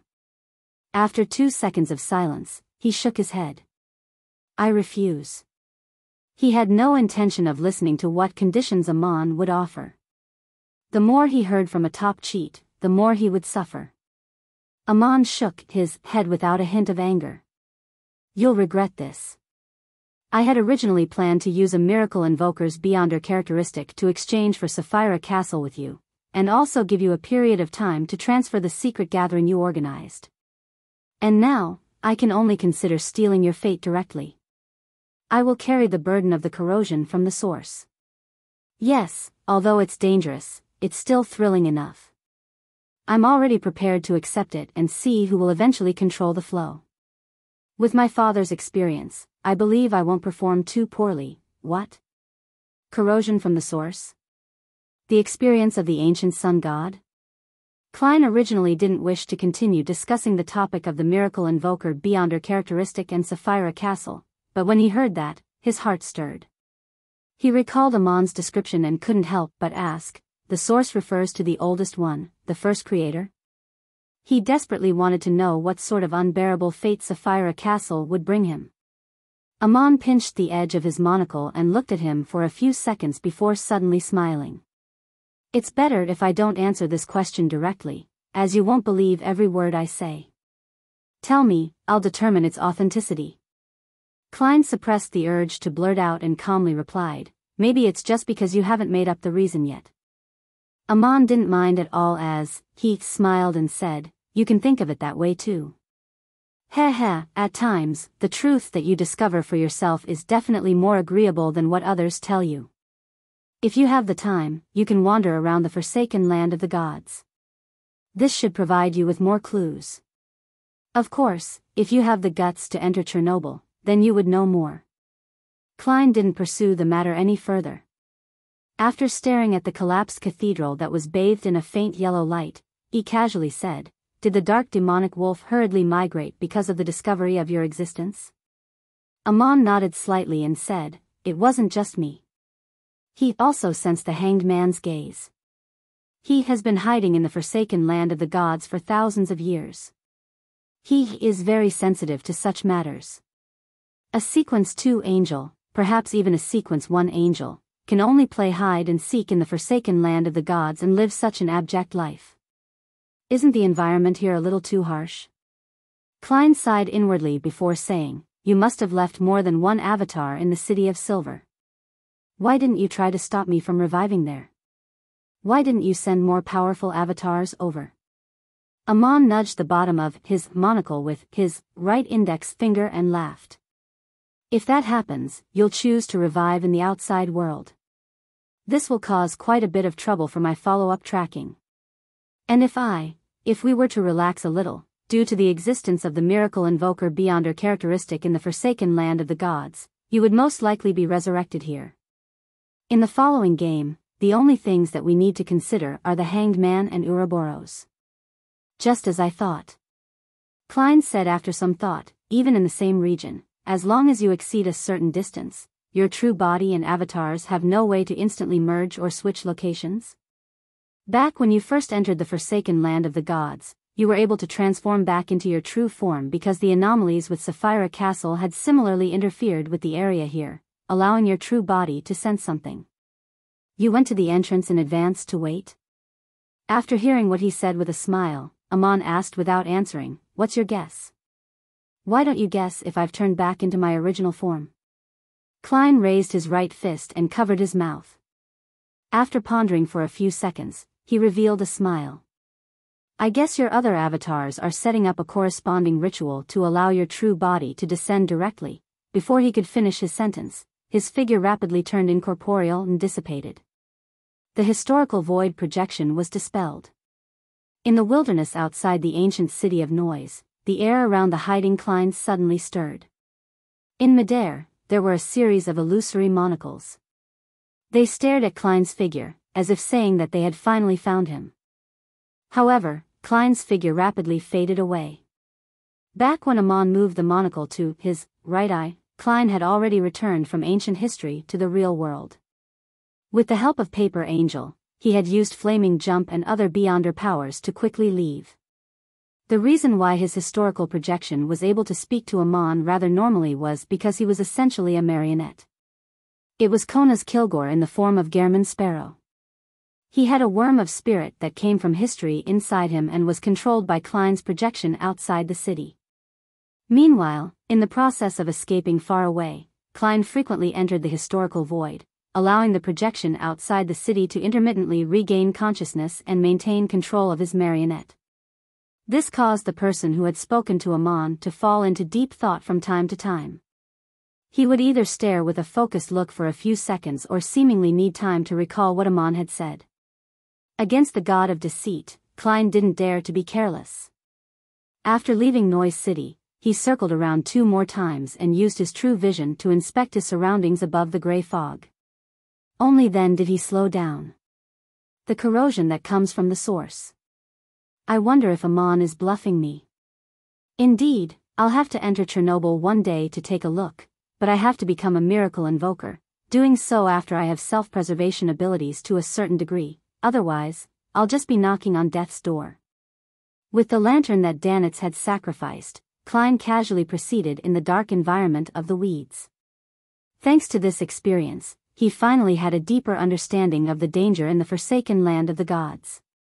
Extremely harsh and warped environment, crazy cultists, fallen angel, groups of Amons wandering about, and mythical creatures lurking in the darkness. Somewhere here, there are evil gods watching everything. I can stir remnant divine powers that others can as well. As expected of the forsaken land of the gods. The danger level far exceeds my imagination. As he sighed, he turned his attention back to the dark demonic wolf. To be frank, he didn't think he had any advantage in tracking this mythical creature. Be it his understanding of the forsaken land of the gods, or his confidence in the target's situation, he was far inferior to Amon, who had been exploring the area for more than 1,000 years, as well as the true creator's blesseds who had the benefit of this place being their home ground. My only advantage is that I share the same seer pathway as the dark demonic wolf. Furthermore, I have Sapphira Castle. There is a strong inclination for beyonder characteristic convergence. This will have a certain effect on fate and judgment. However, Amon is a king of angels of a neighboring pathway. There is also the law of beyonder characteristic convergence between him and the dark demonic wolf. The effects won't be any weaker than mine. Klein considered carefully for a moment when he suddenly had an idea. He found his best advantage. The advantage was, he was very weak. Compared to Amon, the true creator's attendant, and the dark demonic wolf, he was very weak. Under normal circumstances, this was a disadvantage, but at times, it was possible that it could bring him something that he wanted. My level is low, and I'm weak. That means that I can become the hunting target of the dark demonic wolf instead. It's very difficult for me to find him, so why don't I get him to come and find me instead? A scholar of your might not necessarily interest the dark demonic wolf, but if this scholar of your can still trigger Sapphira Castle, that's a whole other matter. I can stir Sapphira Castle from time to time, leaving behind traces of the gray fog's aura as bait for the dark demonic wolf. The more he thought, the more viable he believed it was. Of course, this was definitely very dangerous. If he wasn't careful, he might accidentally bait Amon or even the true creator. And the dark demonic wolf might very likely choose to observe first before suddenly launching an attack and not giving him a chance to prepare. Before taking this approach, I have to make sufficient preparations. There's no need to rush it. Taking a deep breath, Klein reached out his hand and pulled out the black demonic wolf sculpture's fragment that was red on the inside. Although he had failed to obtain the item due to Amon's obstruction, this didn't stop him from taking it out from the historical void. This was because he had already seen it and had touched it. And the item itself wasn't at a high level. At this moment, he wanted to use the fragment to search for the hiding spot of the dark demonic wolf by analyzing it in reverse and figuring out its modus operandi.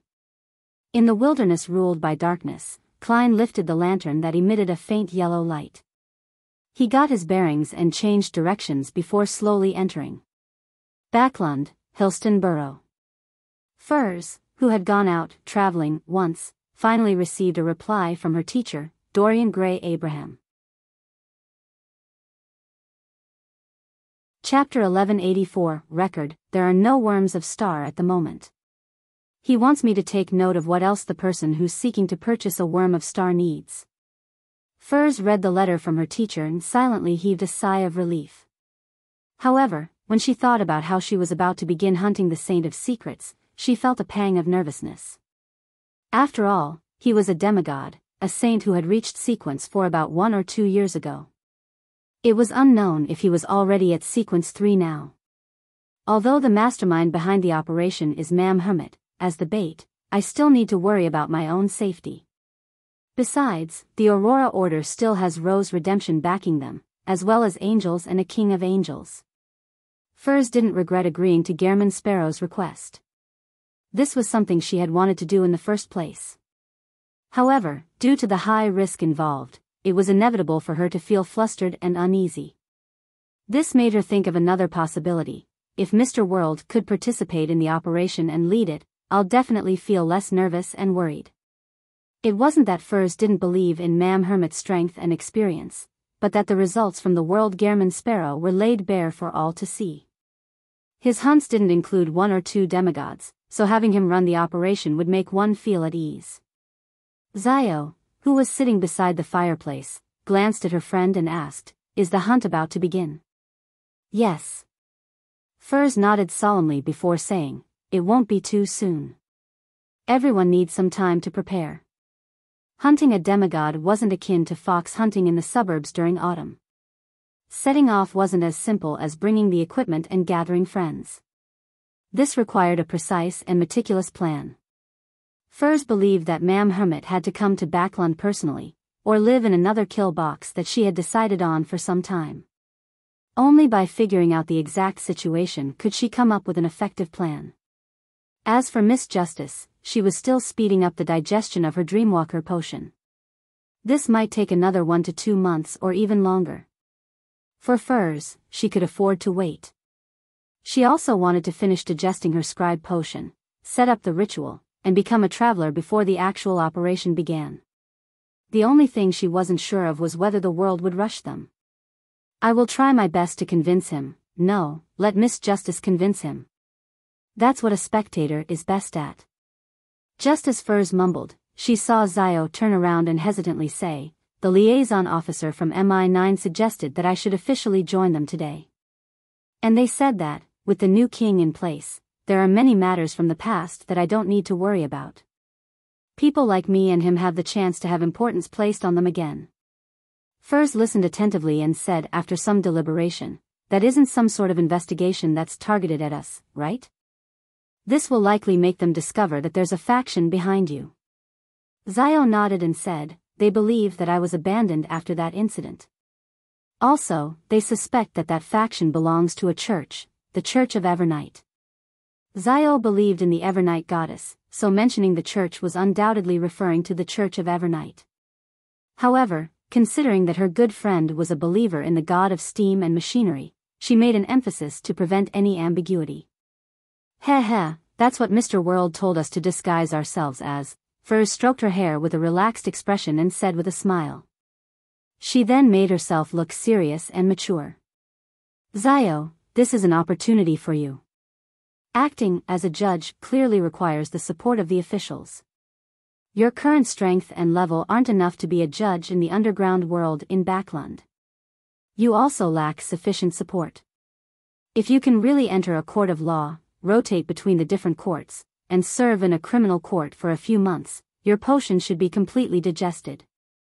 "Oh right, I heard that MI9 has a paranormal court within it, one which specializes in beyonder cases.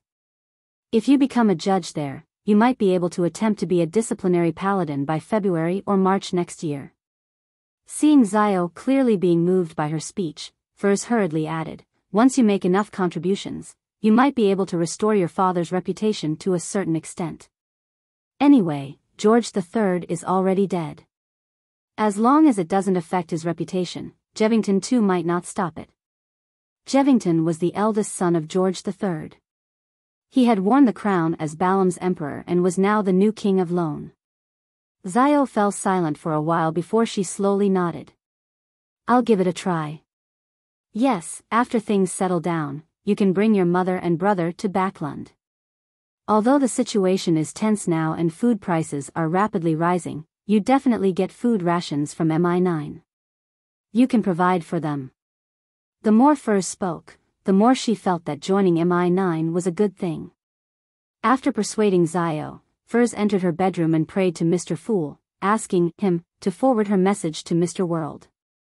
Immediately following that, Furs extracted the important points of her teacher's reply and described her thoughts, hoping that Gehrman Sparrow could be more patient. Just as she finished her prayers and was about to leave the room, her vision suddenly blurred. She saw a crimson tide surge out of the void, instantly drowning her.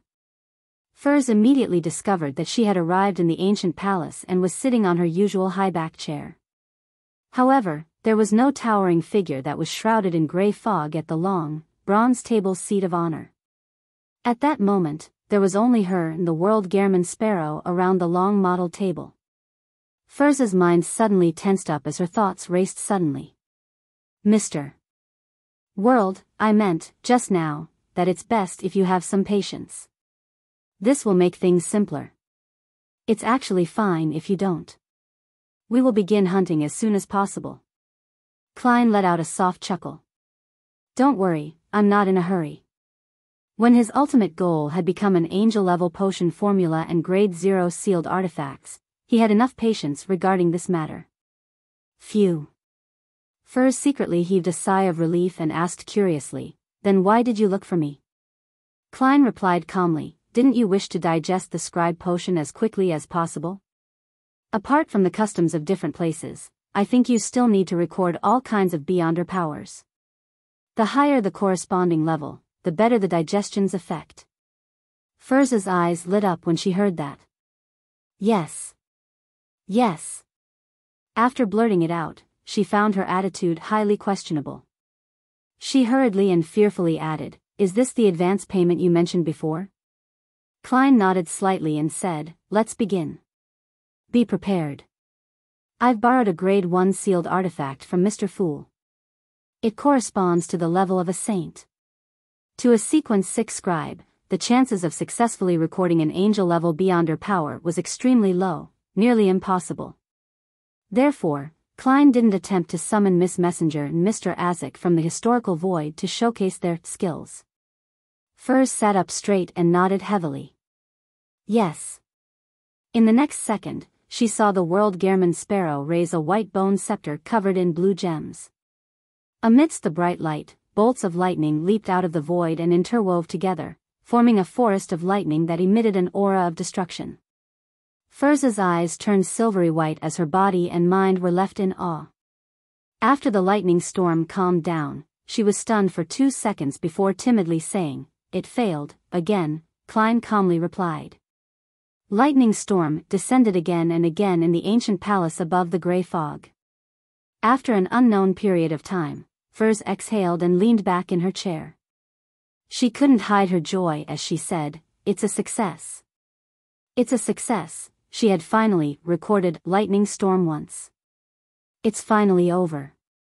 Furz immediately relaxed. Then, she heard the world say without emotion, all right, next beyonder power, next. Furz saw the crazy adventurer at the bottom of the long, mottled table extend his right hand and grab at the grayish-white fog. Out of nowhere, he took out a long, thorny cross that was covered in bronze. Record this cross's ability? Furz tried hard to make her expression appear normal.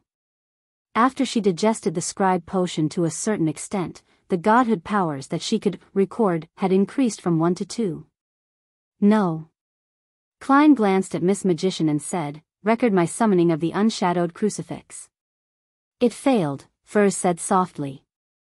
The reason for her failure this time was that she didn't have time to record it.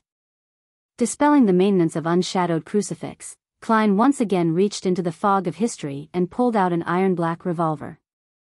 It didn't succeed, Furz replied with a complicated expression. All she wanted to do now was to return to the real world and digest what she had just received, but the ringing of the bell to mark the end of class just didn't happen. Nearly 30 times later, when Furz's head throbbed in pain and her mental strength was beginning to run dry, she finally recorded historical void summoning once. At that moment, she felt her tears fill her eyes, but she still held back her fatigue and tried her best to show the attitude of a good student. This can summon people and objects that one is related to through the historical void? When the time comes, who should I summon, or what item should I summon? Klein looked at Miss Magician and coldly replied, me. Furz forced a smile and asked, from which period? The last time we met. Klein had already thought of an answer. It was the him who had deliberately sent Miss Magician back from the world of ice and snow to Backland before he destroyed George III's ritual. He had already become a scholar of Europe by then. Furz nodded solemnly and subconsciously asked, what if I fail? For me to summon someone who exceeds my own level, the probability of failure should be very high, come again tomorrow to record this ability. Use Lamino's travels, Klein said calmly. Will 2 times be enough to succeed? Furs instinctively had such a question. However, she didn't dare to speak when she saw how certain the world Gehrman Sparrow was about it. She raised her hand and gestured. Then, can I go back now? With a terse answer, he allowed Miss Magician to leave Sapphira Castle with a delighted expression. In a primitive forest on Sonia Island, Alger Wilson led his subordinates into an elven ruin that was seldom visited. Chapter 1185. Reappearing. The withered vines drooped down, covering the rotting wooden structure. The entire ruins had been frozen in a silent atmosphere that no one had tread within for a while. Alger and a few sailors circled around the ruin in the environment of a withering winter, but they still failed to discover anything of value. Captain, batches of adventurers have come here before. What else could they have left us? Finally, a sailor in his 30s impatiently broke the silence. This resonated with his other companions as they echoed, a place that didn't take us much time to learn about can definitely be easily found by others. That's right, that's right. Let's continue to fuck the Phasacians. Captain, are you trying to make this place a stronghold? Alger slowly scanned the area, quelling the sailors to stop their complaints under his gaze and making them choose to obey. After a few seconds of silence, he said, I plan on using this place to ambush the Phasacians. Let's observe the terrain and see if it's suitable. With such an excuse, the sailors barely perked up, and the group quickly entered the depths of the elven ruins. As he walked, Alger's spiritual perception was triggered as he subconsciously looked behind a gigantic tree. There were some signs of churning in the soil over there, and it wouldn't take more than a year. Alger retracted his gaze and pretended not to notice anything amiss. He naturally looked elsewhere. After exploring the elven ruins, they returned to their new camp. At that moment, it was almost evening and the forest was getting colder. Alger had dinner with the sailors before leaving 2 patrolling guards behind, and then all of them entered their respective tents. The cold wind blew through the trees, causing the bonfire to sway. Alger, who had wanted to leave the campsite in the middle of the night, suddenly heard faint singing from afar. The voice was ethereal, like a woman humming and singing slowly, relating her inner thoughts. This made Alger involuntarily recall the past. He recalled his mother who had long passed away, and the days when he was a bullied child. Indescribable grief surged from the bottom of his heart, preventing him from waking up immediately. He waited for a few seconds before he suddenly sat up, frowning and listening. This time, he didn't hear anything. That melodious voice seemed to have never happened. Alger narrowed his eyes, grabbed his thick jacket, and put it on. He walked out of the tent and came to the bonfire. The 2 sailors in charge of night duty had just finished their patrol and were drawing warmth from it. Did you discover anything unusual? Alger asked in a deep voice. The 2 strong, vigorous sailors shook their heads. No. Alger's brows relaxed a little as he turned around, intending to make his own rounds. At this moment, he noticed something from the corner of his eye. The 2 sailors were too close. If it were any ordinary pirate, this wouldn't have been a problem. However, Alger's subordinates had undergone formal training through the Church of the Lord of Storms. They definitely knew that, in such an environment, the patrol team had to maintain a certain distance from each other. They couldn't be too far or too close. They had to be able to see their companions, as well as prevent themselves from being taken away at the same time from a single assault. Alger took 2 steps without batting an eyelid. He turned back and casually asked, "Did you discover anything normal?" He had changed the question and made it appear very strange. The 2 strong sailors shook their heads and replied without changing their expressions, "No. No." Alger nodded slightly with a relaxed expression. Very good. He turned around and slowly walked into his tent. The moment the sailor's attention on him was cut off, Alger drew out the blade of poison and the gargoyle glasses. He opened his mouth and prepared to belt out a song. At that moment, the ethereal voice from before appeared once again. It echoed in Alger's ears and pierced into his mind. This was an extremely ancient folk song, spelling out an extreme sense of sadness and melancholy through the singing. It made Alger's spirit body produce pale, non-existent arms that constantly tore at him. Alger's expression twisted as his skin began to produce slippery, black fish scales. His dark blue hair stood up one by one as they became abnormally thick. The thoughts that originally existed in his mind were disrupted by the song and were cut off by the pain. They were unable to take form any further. Alger fell and struggled on the ground. He squirmed, becoming less and less like a human as he was pushed to the brink of losing control. Suddenly, the singing stopped. A slightly indifferent voice entered Alger's ears, some elven blood. Then, that shall be all. Use Ciatas's Beyonder characteristic well. Alger's forehead was covered in cold sweat as he slowly got up. He didn't know when a figure had appeared in the tent. It was a woman with black hair and exquisite facial features. Her ears were slightly pointy, and her eyes were deep. Her facial features were soft, and she wore a complicated and ancient long dress. Even though she didn't have the advantage in height, she still gave off an air of superiority. Are you the elf queen, queen of Calamity Kohinum? A thought flashed through Alger's mind as he took the initiative to ask. The woman played with a beautifully decorated golden cup and calmly said, "Haven't you already met me?" Alger suddenly recalled the similar singing he had heard on Pasu Island. He recalled seeing a high elf when he entered the underwater coral palace. After a few seconds of silence, Alger said in a deep voice, "You're actually still alive." At the same time, he silently recited Mr. Fool's honorific name in his heart, but he didn't know if it would be effective if he didn't recite it out loud.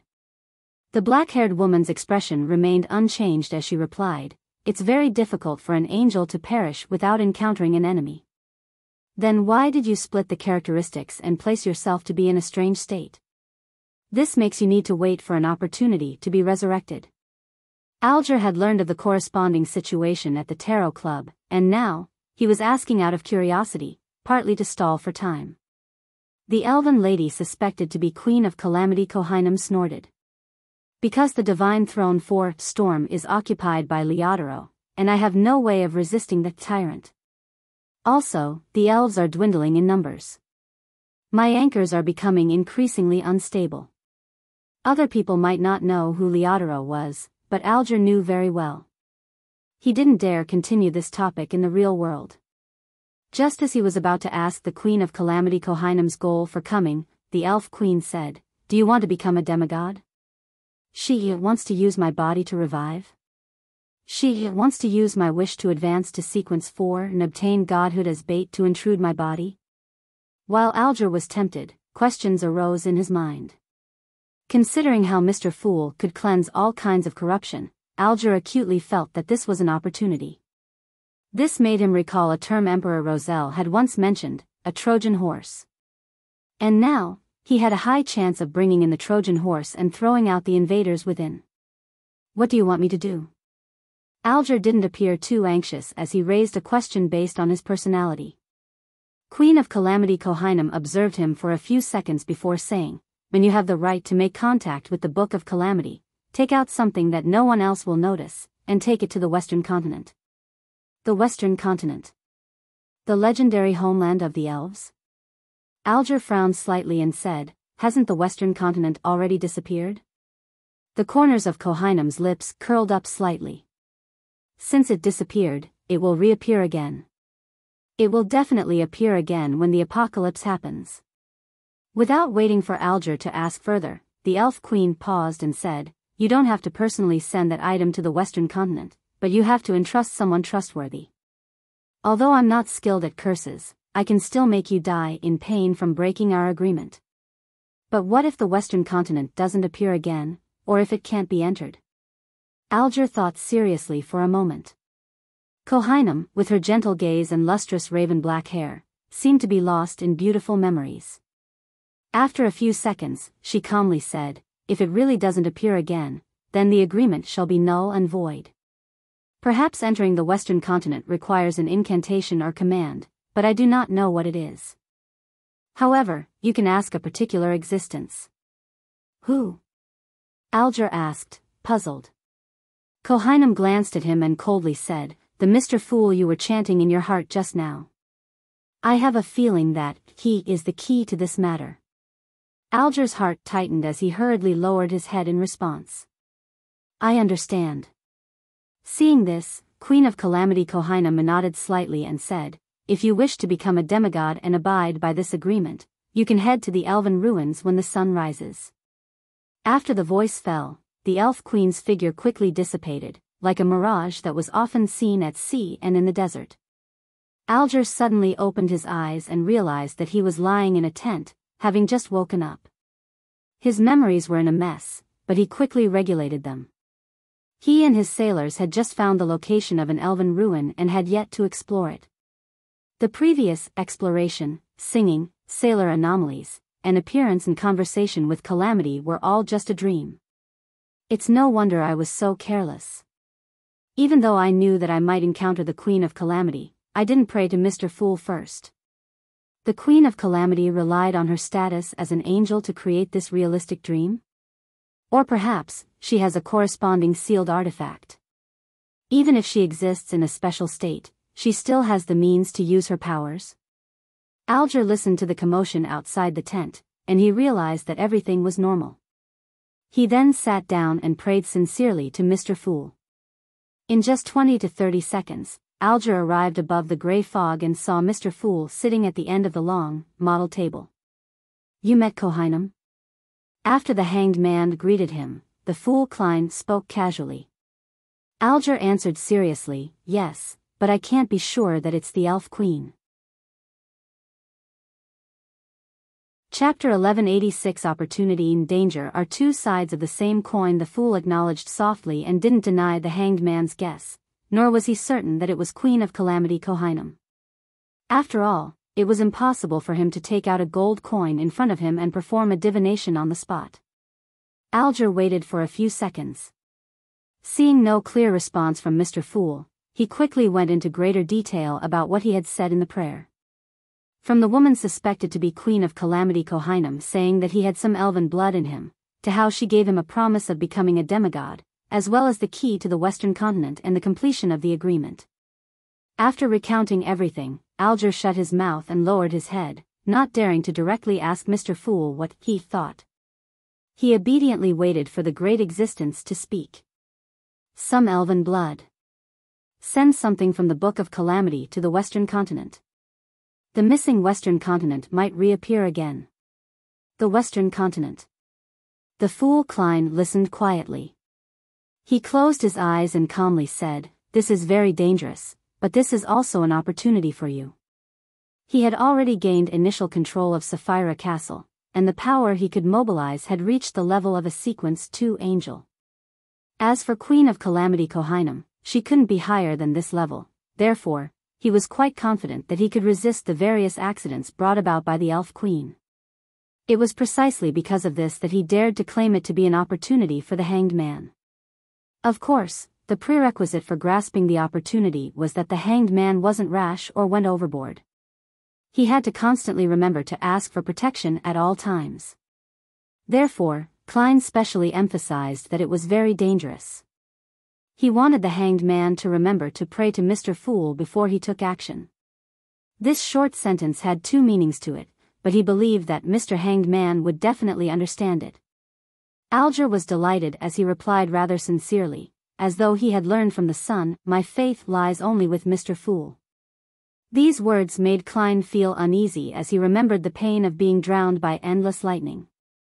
He could only smile without saying a word. Alger deliberated for a moment before asking, Honorable Mr. Fool, what are the incantations or commands needed to enter the Western continent? I would like to know that too. The Fool Klein sighed and said, it's not time for you to know. Yes, Mr. Fool. Alger didn't ask further as he bowed respectfully. When he returned to the real world, he immediately walked out of the tent and led his sailors out. Under the light of the morning sun, he spent a certain amount of time reaching the elven ruin. The scene here was identical to what he had seen in his dream. The withered vines covered the decaying wooden structure, and there were some areas where the text on monuments could be seen. The air seemed to have frozen, as though no one had stepped in for a long time.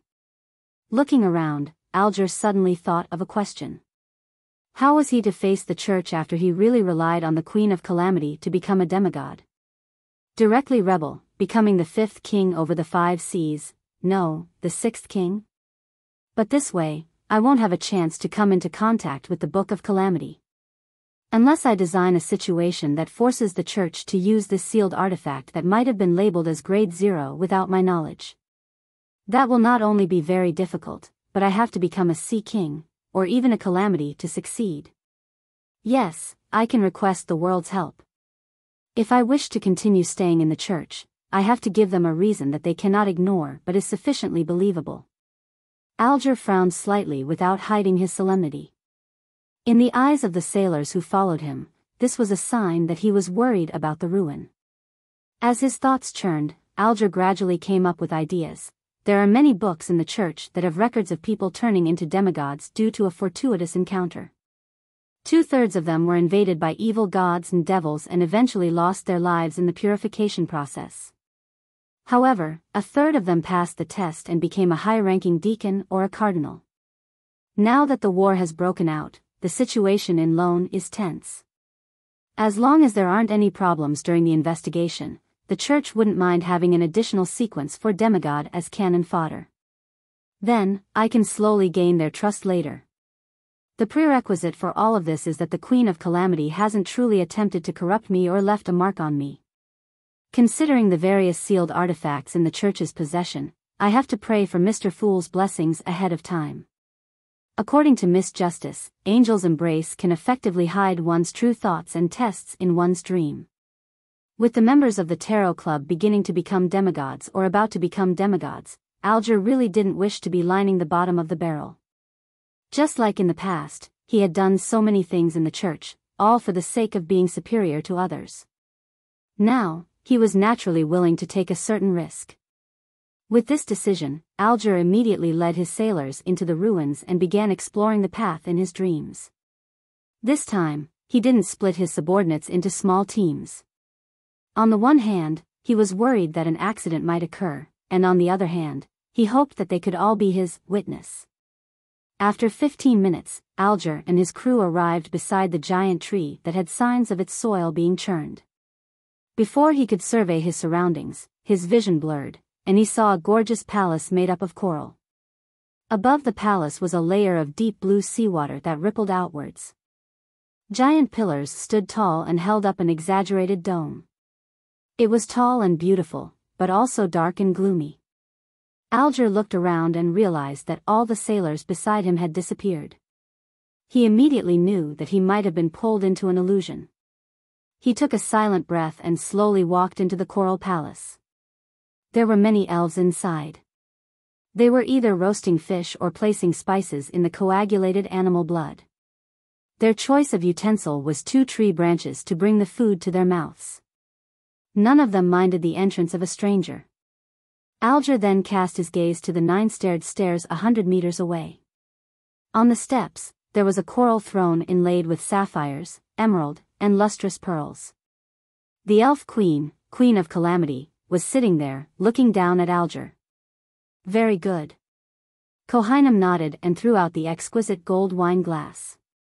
The gentle but resilient wind held the wine cup in its embrace and, like tiny pixies in a line, carried the corresponding items towards Alger. Alger reached out to receive it and looked down. He discovered that there was a blue liquid inside the golden cup. It was incorporeal, dreamy, and surreal. Drink it, and then head to the waters near the Simeem island of the Rorstad archipelago. Find this coral palace. The thing you want is inside. If I don't drink this wine, I won't be able to see that palace? Alger asked thoughtfully. Although he was facing an angel, he was still able to communicate rather calmly. This was because he met a mighty figure every week and was already used to this situation. Queen of Calamity Kohinam nodded and said, "That's right. Will you leave a mark on me?" Alger asked cautiously. "Yes," Kohinam said coldly. So, before entering the Coral Palace and obtaining the corresponding items, you can't return to Pasu Island. You can't meet the angels under Leodoro. The pontiff can't be met even if I want to. Alger heaved a sigh of relief inwardly before asking, after I get hold of that item, the effect of this wine will disappear? Elf Queen Kohinum replied without any change in expression, no, you need to directly consume that characteristic.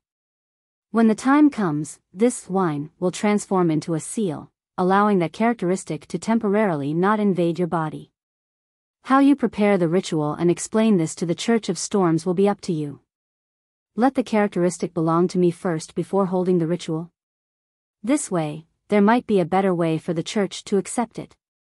Alger thought for a moment before raising his hand to bring the wine cup to his lips. The ice-cold liquid slid down his throat and disappeared in a blink of an eye. The entire Coral Palace shattered as the light of dawn and the remnants of the gigantic green tree reappeared in front of Alger. You didn't sign a contract or get me to swear an oath? Yes, drinking that cup of wine is equivalent to making an agreement. Alger retracted his gaze and said to the surrounding sailors who were unaware, there's nothing here. Let's go deeper and take a look. In the ancient palace above the fog. Klein also retracted his gaze from the crimson star representing the hanged man and nodded thoughtfully. That's Siada's and Mobit's grave. I never expected that golden wine cup to have such an effect. That is indeed Elf Queen Kohinum. How's her present condition? Half of it is in the Book of Calamity, while the other is hiding somewhere unknown. She was using the golden wine cup or the characteristic to influence reality. Mr. Hanged Man hasn't been contaminated for the time being. I'll wait for him to head to the Rorsted Archipelago before making another assessment. As his true body had a limited amount of time left in the historical void, Klein didn't stay any longer, and he returned to the pitch-black wilderness. He carried the lantern that emitted a faint yellow light as he walked towards a certain location. As he walked, he turned his head to look east, which was symbolic of where Chernobyl was. His footsteps slowed down involuntarily. Once I gather sufficient information from the dark demonic wolf's former hiding spots, I'll head east. I'll walk all the way until I reach the boundary and confirm the situation. Then, I'll consider the matter of the miracle invoker Beyonder characteristic. Amon probably wouldn't expect that I would suddenly leave. He definitely knows the past of the dark demonic wolf. It's impossible for him to do the same kinds of investigations that I'll be doing. Yes, but he will definitely be tracking me. Klein exhaled slowly and sped up his pace. A bolt of lightning streaked across the sky, illuminating the dark and red desolate plains. Raindrops began dripping down intermittently. Klein dragged out a black umbrella from the historical void. With one hand holding an umbrella and the other holding the lantern, he proceeded alone. About a week later, the future was docked somewhere along the long lone coastline. Katlia held a stack of tarot cards in her hand and said to the sailors, Nina and company, I'll be staying in Lone for some time. All of you have to watch Frank and prevent him from doing his strange experiments. Chapter 1187 Change. Upon hearing the captain's instructions, Nina pouted and pointed out the window. Are any of Frank's experiments not strange? Katlia was momentarily at a loss for words. All she could do was sigh and say, if there are any signs of danger, write to me immediately. As a mysticologist, she also had her own messenger. All right. Nina puffed her chest out and said, if there's anything to blame, it's solely because I'm the most mature and reliable person on the future. Having said that, she asked curiously, Captain, what are you doing in Lone? What mission did you take on? Are you going to engage in some sabotage raids behind enemy lines? Nina was of Phaeacian descent, and she was considered half Intis. She naturally had some inclinations in the recent war, therefore, she guessed that her captain had established contact with Intis's intelligence department. You could say that, Katlia replied sternly. In a sense, Nina's guess wasn't wrong. She had indeed taken on a mission and was dealing damage in Lone's capital, Backlund. However, her target wasn't an official faction, but a cultist. Furthermore, there's still a chance to meet the queen. She probably hasn't left Backland yet, and the earliest she'll leave is probably after the new year. Upon thinking of this, Katlia suddenly felt a little excited. Ever since she left the Dawn, she hadn't really met Queen Mystic. She only had letters to communicate with her, or despite being on the same boat, they didn't communicate with one another for some reason. Nina didn't dare to press further as she pointed to the door and said, "Captain, is there anything else? If not, we'll leave." Katlia nodded, indicating that this future bosun could leave with her subordinates. Just as Nina held the handle and gently twisted it, Katlia suddenly recalled something and hurriedly shouted, "Nina." Nina, whose blonde hair was tied into a high ponytail, turned around with a confused expression. "Don't drink," Katlia emphasized seriously. "When I return to the ship, you'll be allowed to have your fill." Nina immediately revealed a charming smile. "Deal." Katlia thought for a moment before exhorting, "Apart from Frank, you have to take note of Heath's condition. Don't let him generate curiosity towards unknown voices, and don't let him be overly exhausted. Also, pull Adolov out of his room frequently, and control the frequency and times he interacts with mysticism knowledge. Also, I know. Don't I know them all too well?" Nina waved her hand and agreed.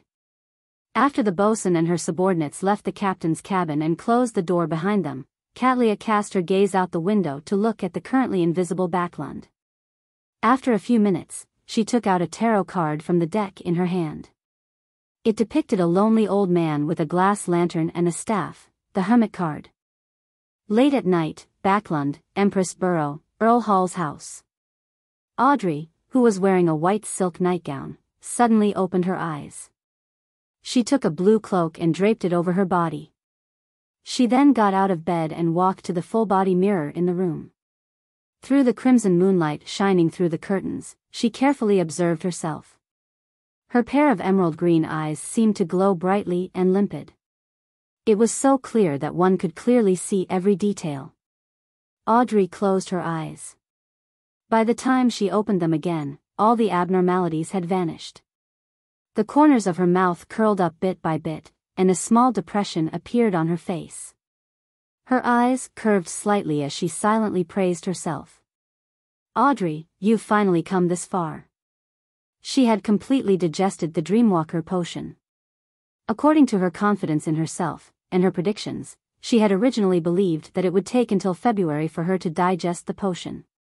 To her surprise, she had encountered many strange and completely different dreams recently. This included many dreams within dreams, dreams that were a result of a mental illness, lucid dreams, dreams caused by the influence of evil spirits and wraiths, and the dreams of a few demigods.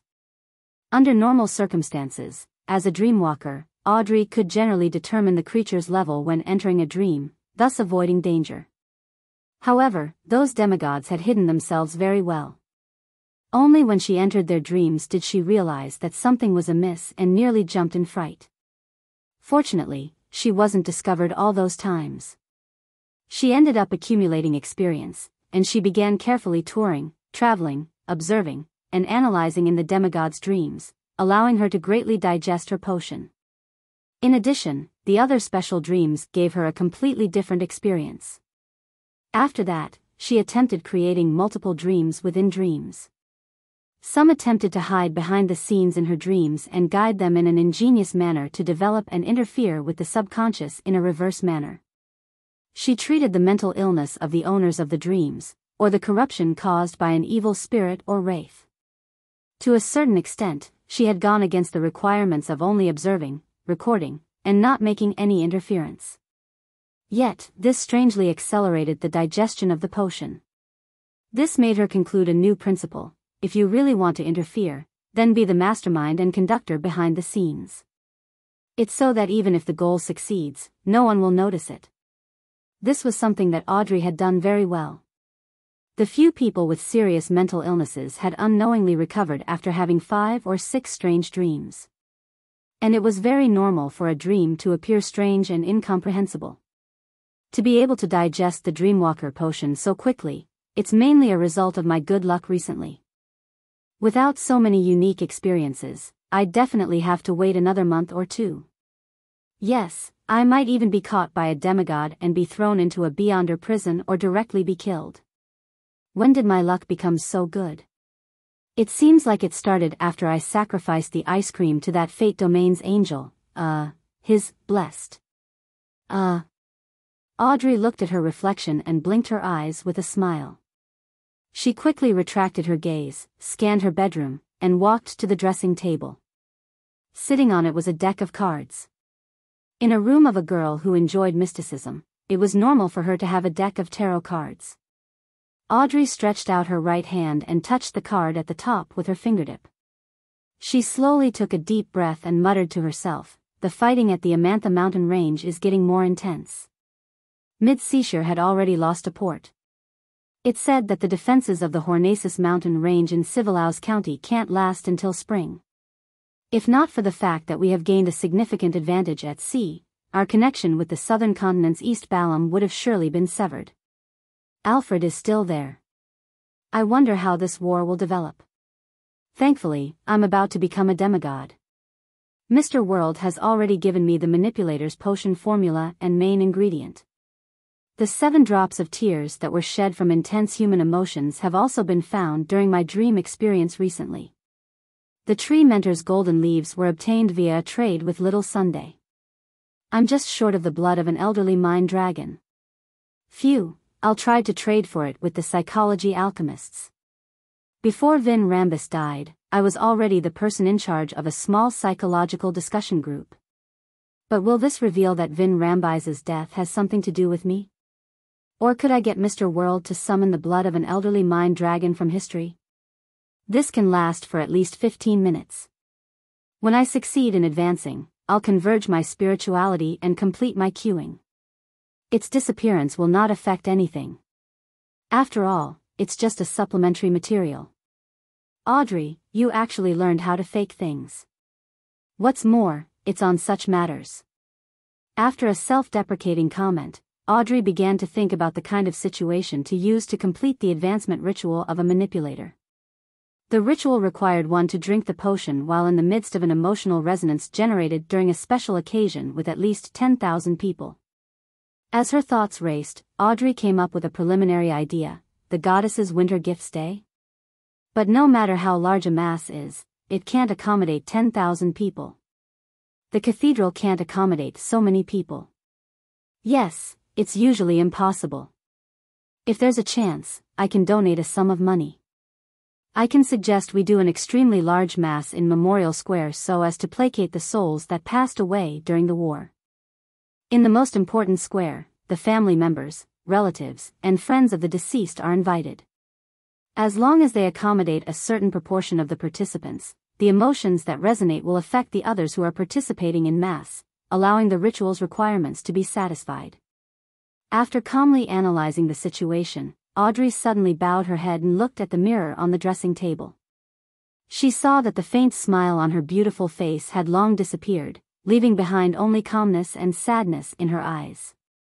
She stared at herself, her lips curling up slightly as she whispered, "Audrey, you've become despicable." Closing her eyes and opening them again, Audrey had returned to normal. She reached out to the stack of tarot cards on the dressing table and flipped the card at the top. The card depicted a goddess of justice sitting on a stone chair with a sword in one hand and a balance in the other, coldly watching everything. Backlund, Hillston Borough, in a house with a fireplace. You finished digesting your scribe potion? Biyao had just changed into her home clothes when she heard the piece of unbelievable news upon walking back to the living room. Furs nodded with a haggard expression. Yes. Do you know what kind of life I've been enduring recently? As she was being forced to travel to 6 places in a consecutive manner, she had to experience, admire, and record the sights day and night. In addition, she would be pulled up above the gray fog, recording all kinds of strange or high-level beyonder powers. The lightning storm and the historical void summoning powers had been replaced several times. They had finally recovered their original setup today.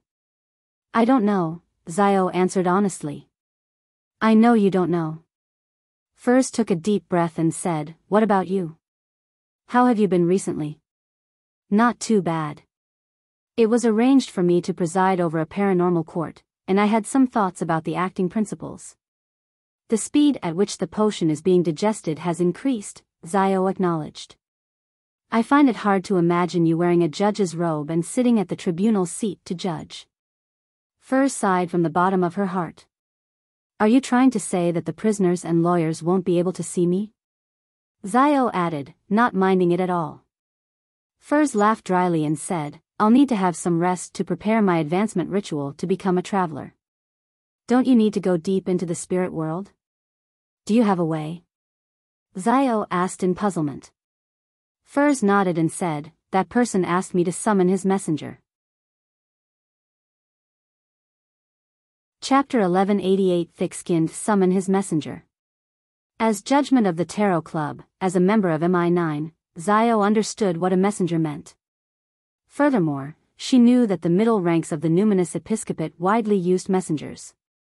Before she could ask for more details, she saw Furs walk towards the guest room on the first floor with her eyes vacant and footsteps listless. She said with an ethereal voice, let me sleep for a while. We can talk later. She slept all the way till the next morning, waking up thanks to the aroma of meat. Desi pie? Furs rubbed her eyes and walked out of the room.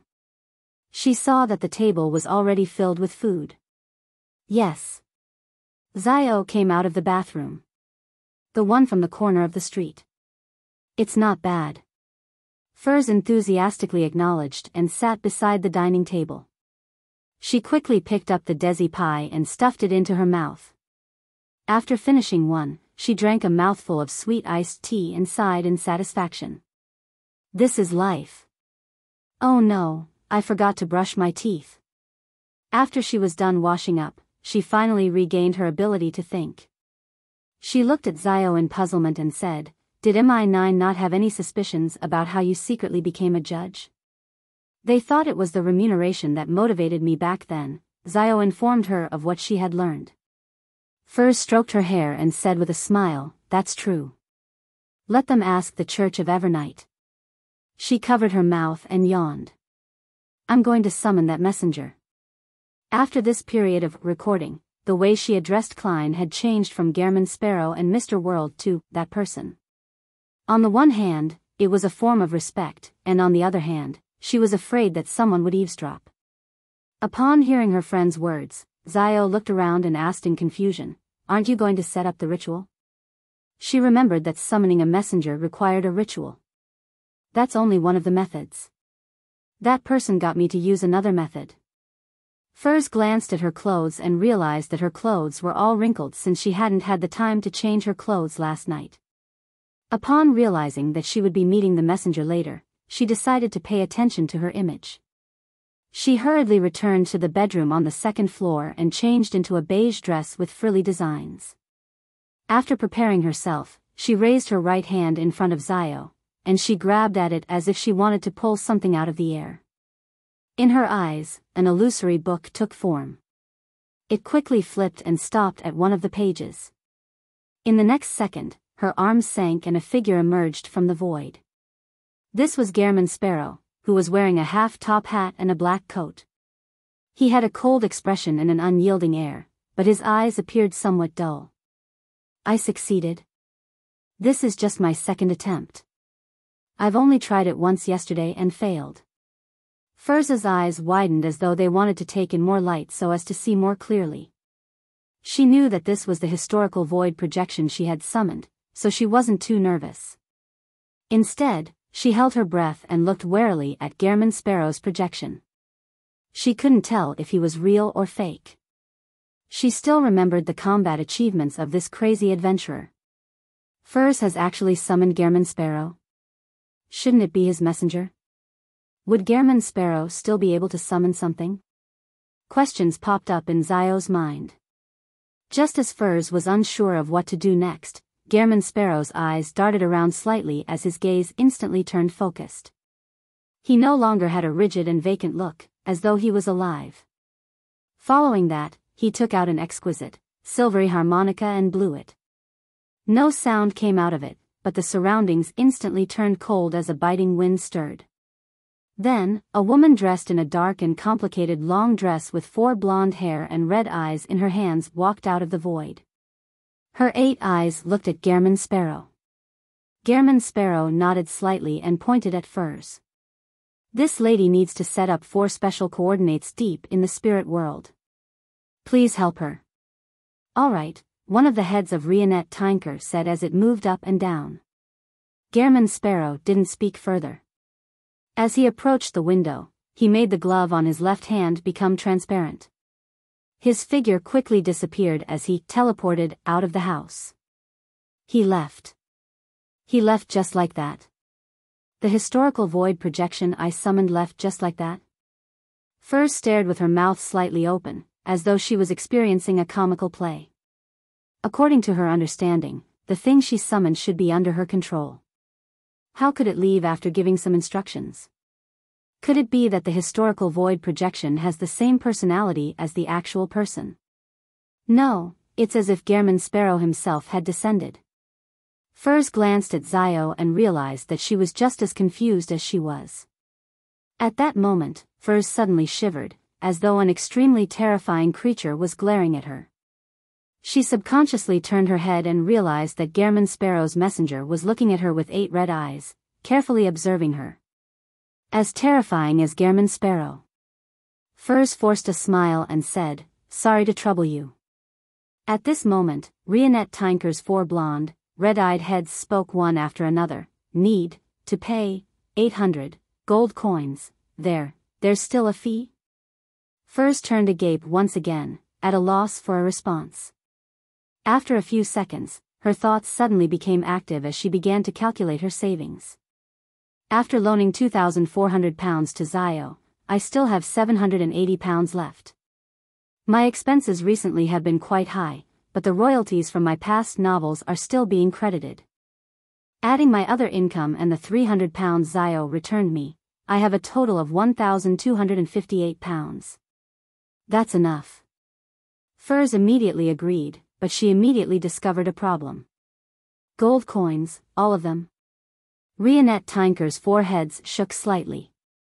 Yes, you can, as expected, all of them need to be gold coins. I remember that Mr. World has been trying to gather gold coins in exchange for gold coins for quite some time before. It was to pay this messenger? The relationship between him and his messenger is really complicated. Mr. World should still have quite a few gold coins. I'll try to exchange 800 gold coins from him later. Furs secretly heaved a sigh of relief and said, "All right." After agreeing, Furs saw the headless messenger raise one of the heads in her hand to bite down on her clothes and near her shoulder. The surrounding colors became saturated and brighter, the reds became redder, the blacks became blacker, and the whites became whiter. In such a manner, Furs was led by Rionette Tinker through similar scenes that she had no way of getting her bearings right. It didn't take long before she arrived at the spot where there was a faint fog. In the depths of the fog, one eye after another seemed to look over, but they quickly shrank back. When Furs summoned Gehrman Sparrow's projection from the historical void to Backlund, he had immediately entered the fog of history and dashed all the way to a period before the first epoch. His consciousness came alive within the projection, reducing Furs's spirituality expenditure. This way, Klein had indirectly returned to Backlund. This was also the reason why he had gotten Miss Magician to use such a complicated method to summon the messenger. As for the messenger summoned by the adventurer's harmonica, it was an independent existence. It didn't increase the burden on Furs's spirituality burden. Even if the historical void projection vanished, Rionette Tinker could still remain in the real world if she so wished. After a teleportation, Klein's figure appeared in a secluded alley near St. Samuel Cathedral. He then used his faceless powers to change his appearance and figure. During this process, although there were still a few pedestrians in the alley, they were affected by an illusion. They didn't notice a sudden companion appearing beside them. Right on the heels of that, Klein straightened his clothes, pressed down on his hat, and walked quickly to St. Samuel Cathedral.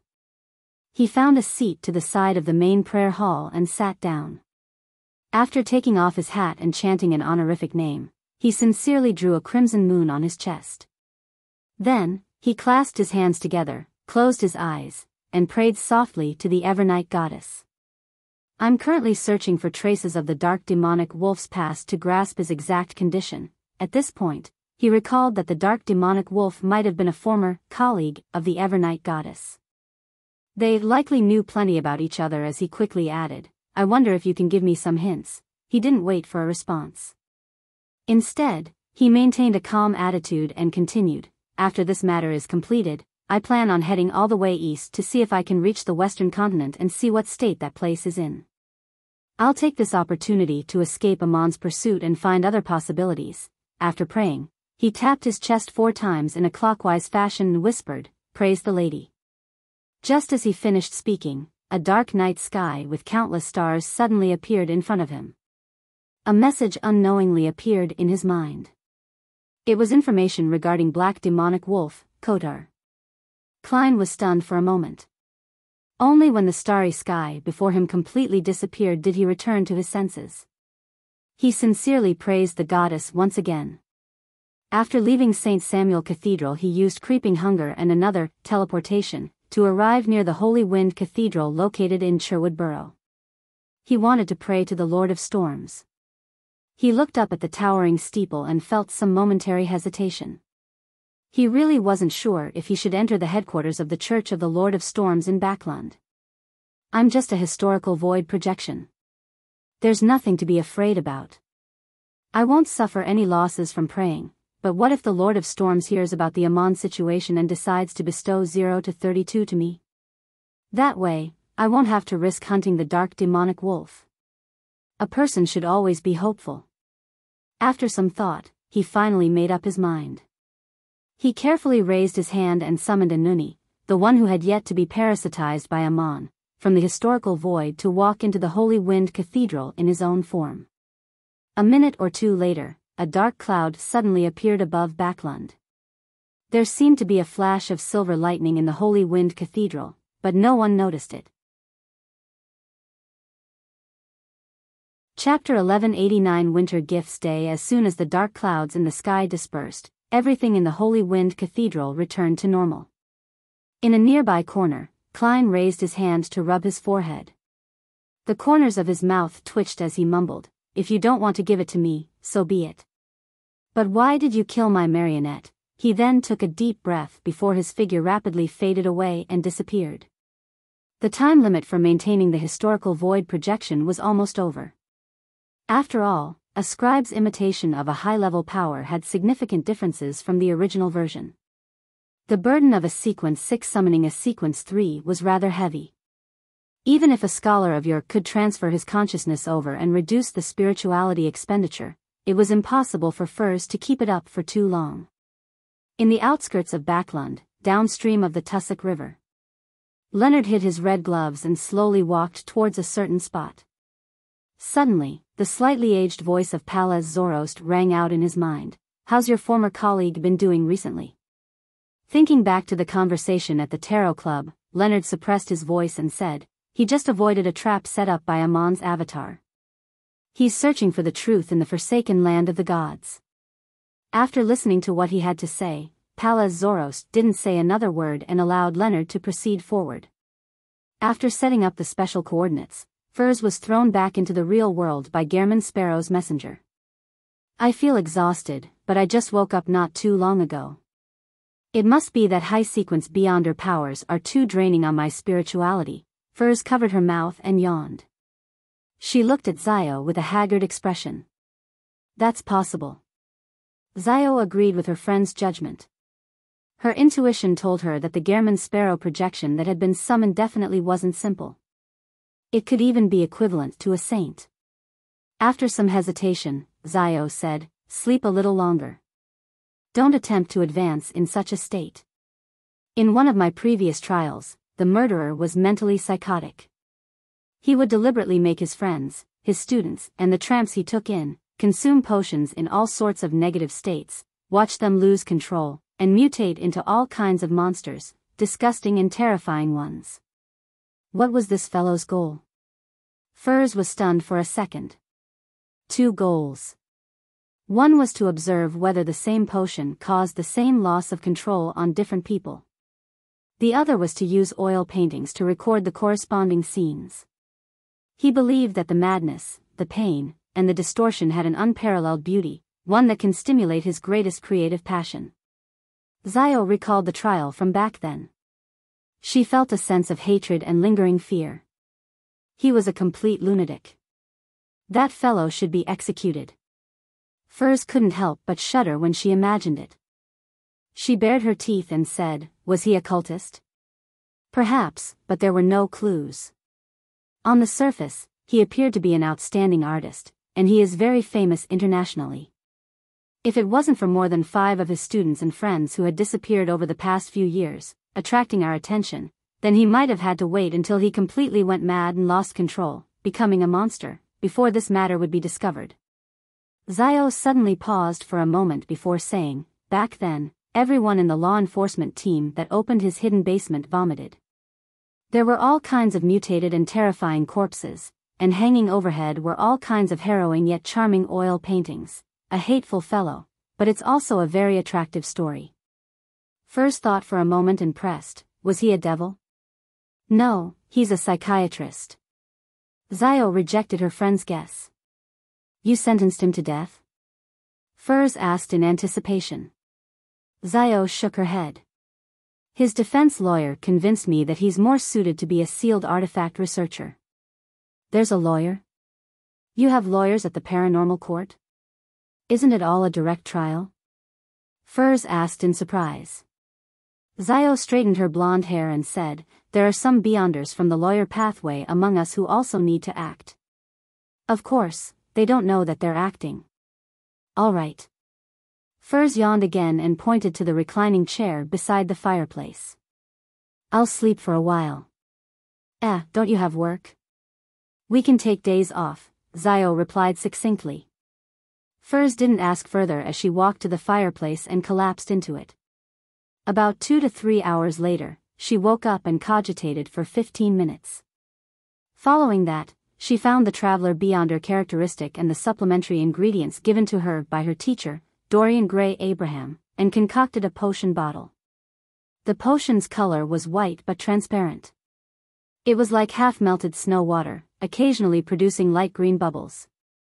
Furs held the potion and glanced at her friend who was on guard by the side.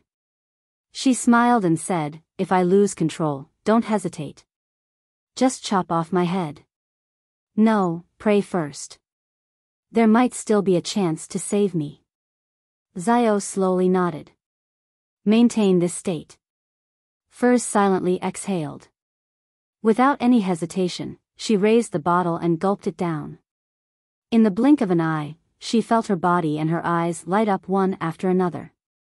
They blasted around her body and opened one illusory door after another. Furs's consciousness couldn't help but enter one of them. Her entire body turned transparent as she vanished.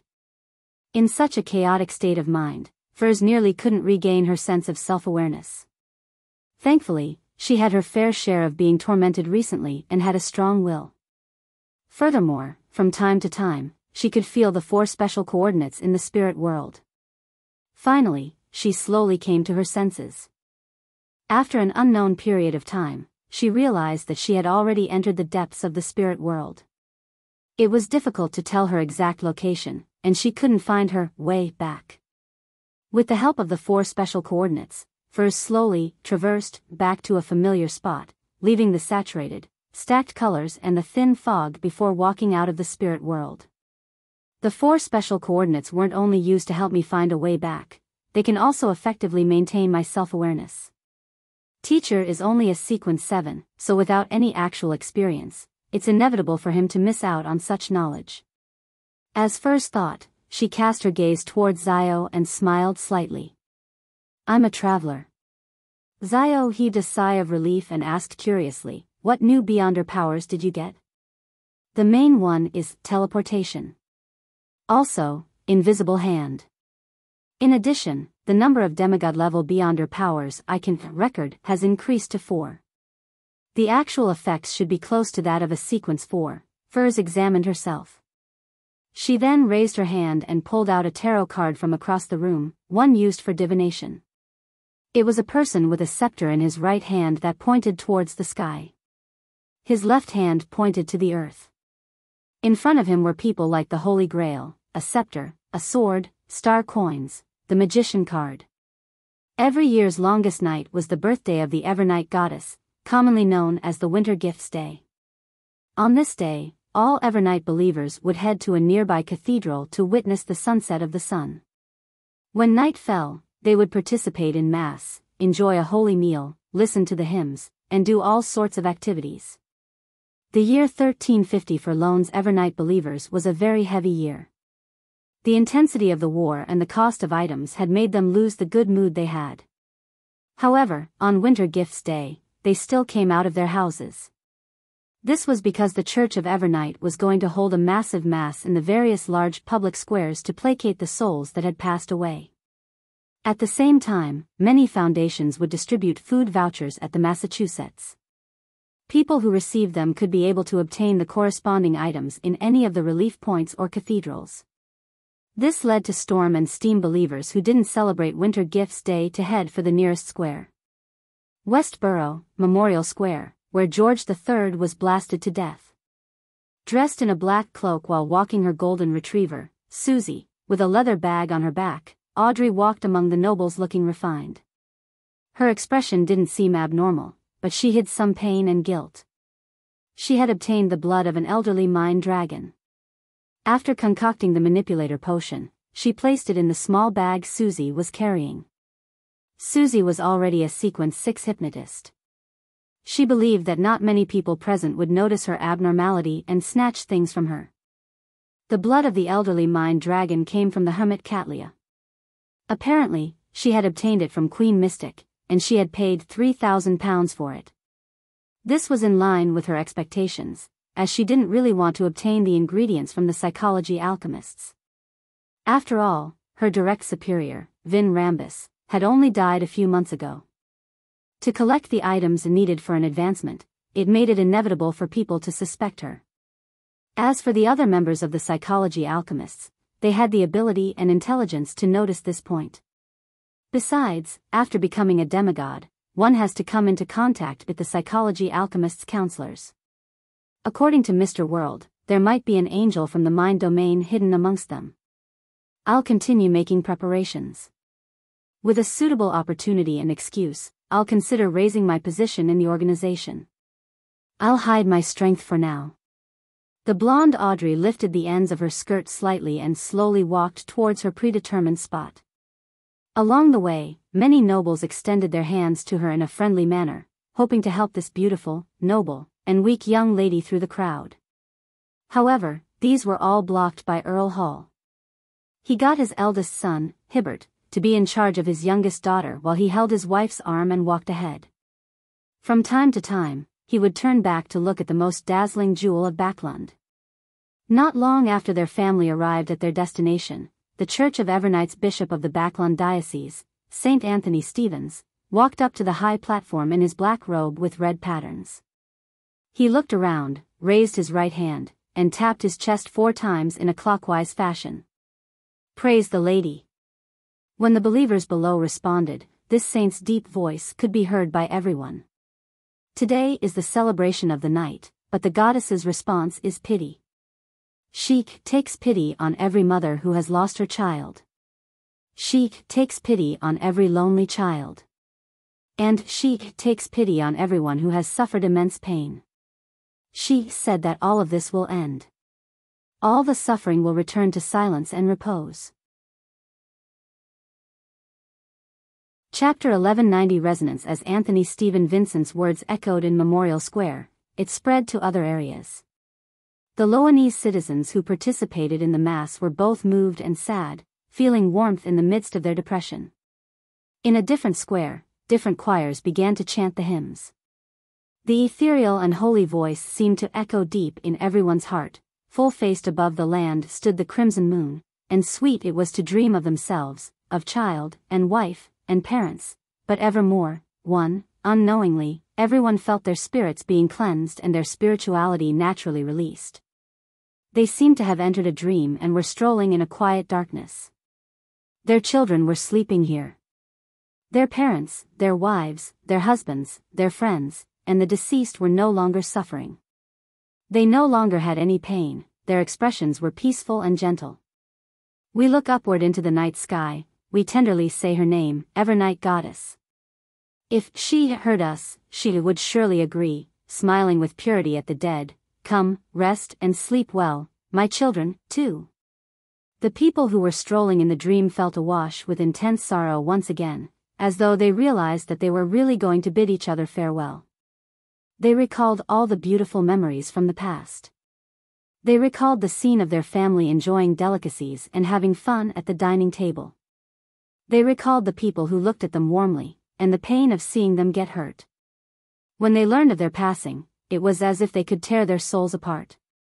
They recalled the dark clouds and separation that had been brought to this war. They were sleeping peacefully in this serene nation, no longer having any worries. However, the people who survived had to suffer the days and nights, turning haggard and withered. One teardrop after another flowed down. The people participating in Mass at Memorial Square could no longer suppress their emotions as they silently released the pain they had accumulated. A huge wave of sadness filled the air, mixed with the chanting of the choir, as though it had a corporeal form. Cross your hands humbly, over your breast. Make the silent prayer, and shout from the bottom of your heart, the only escape is tranquility. 3. The people who were sobbing silently with their eyes closed subconsciously followed the content of the hymns and made similar gestures. Then, they shouted in their hearts, infected with each other's emotions, the only escape is tranquility. The grief reached an apex with more than 10,000 hearts resonating at Memorial Square. At this moment, Audrey opened her eyes and bent down. She took out a bottle of potion from the leather pouch that her golden retriever, Susie, was carrying. There were countless points of light floating in the potion, just like the manifestation of the sea of collective subconscious. Audrey didn't hesitate. Under such circumstances, she removed the bottle cap and gulped down the liquid inside. Unlike in the past where she could experience the potion slush through her throat and into her stomach, she immediately felt abnormal. She felt that she could no longer sense her body. Her entire being seemed to have condensed into an idea as she merged into the illusory sea around her. This was her first time directly seeing the sea of collective subconscious without passing through a dream or mind island. As though she had returned to her mother's embrace before she was born, she returned to the very beginning where the imprints left by human ancestors were washed away by the tides as they crumbled and were influenced. There was fear, madness, and all kinds of terrifying mental corruption. For a moment, Audrey found it difficult to resist. Her consciousness faded, and her body shook as though it was on the brink of melting away. However, the sea nearby wasn't serene. There was a certain degree of undulations, spreading the intense sorrow and pain around. Under such influence, the self-aware Audrey, who was about to be assimilated by the sea of collective subconscious, also began to resonate, generating uncontrollable feelings of grief within her. The grief spread from one thought to another. Soon, it filled the blob of thoughts that Audrey had mutated into.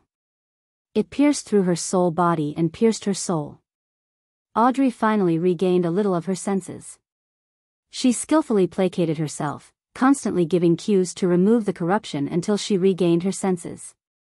The voice in her ears became clearer and clearer, louder and louder. Finally, it reverberated through the sea of collective subconscious. The only escape is tranquility. The only escape is tranquility. The only escape is tranquility. Audrey repeated the prayer as her figure quickly turned clear. With a mere thought, she split herself into many transparent and illusory bodies. She traveled through the sea of collective subconscious and reached the mind islands that represented different people and stepped onto them. In these places, she could clearly see the sadness coming from different people.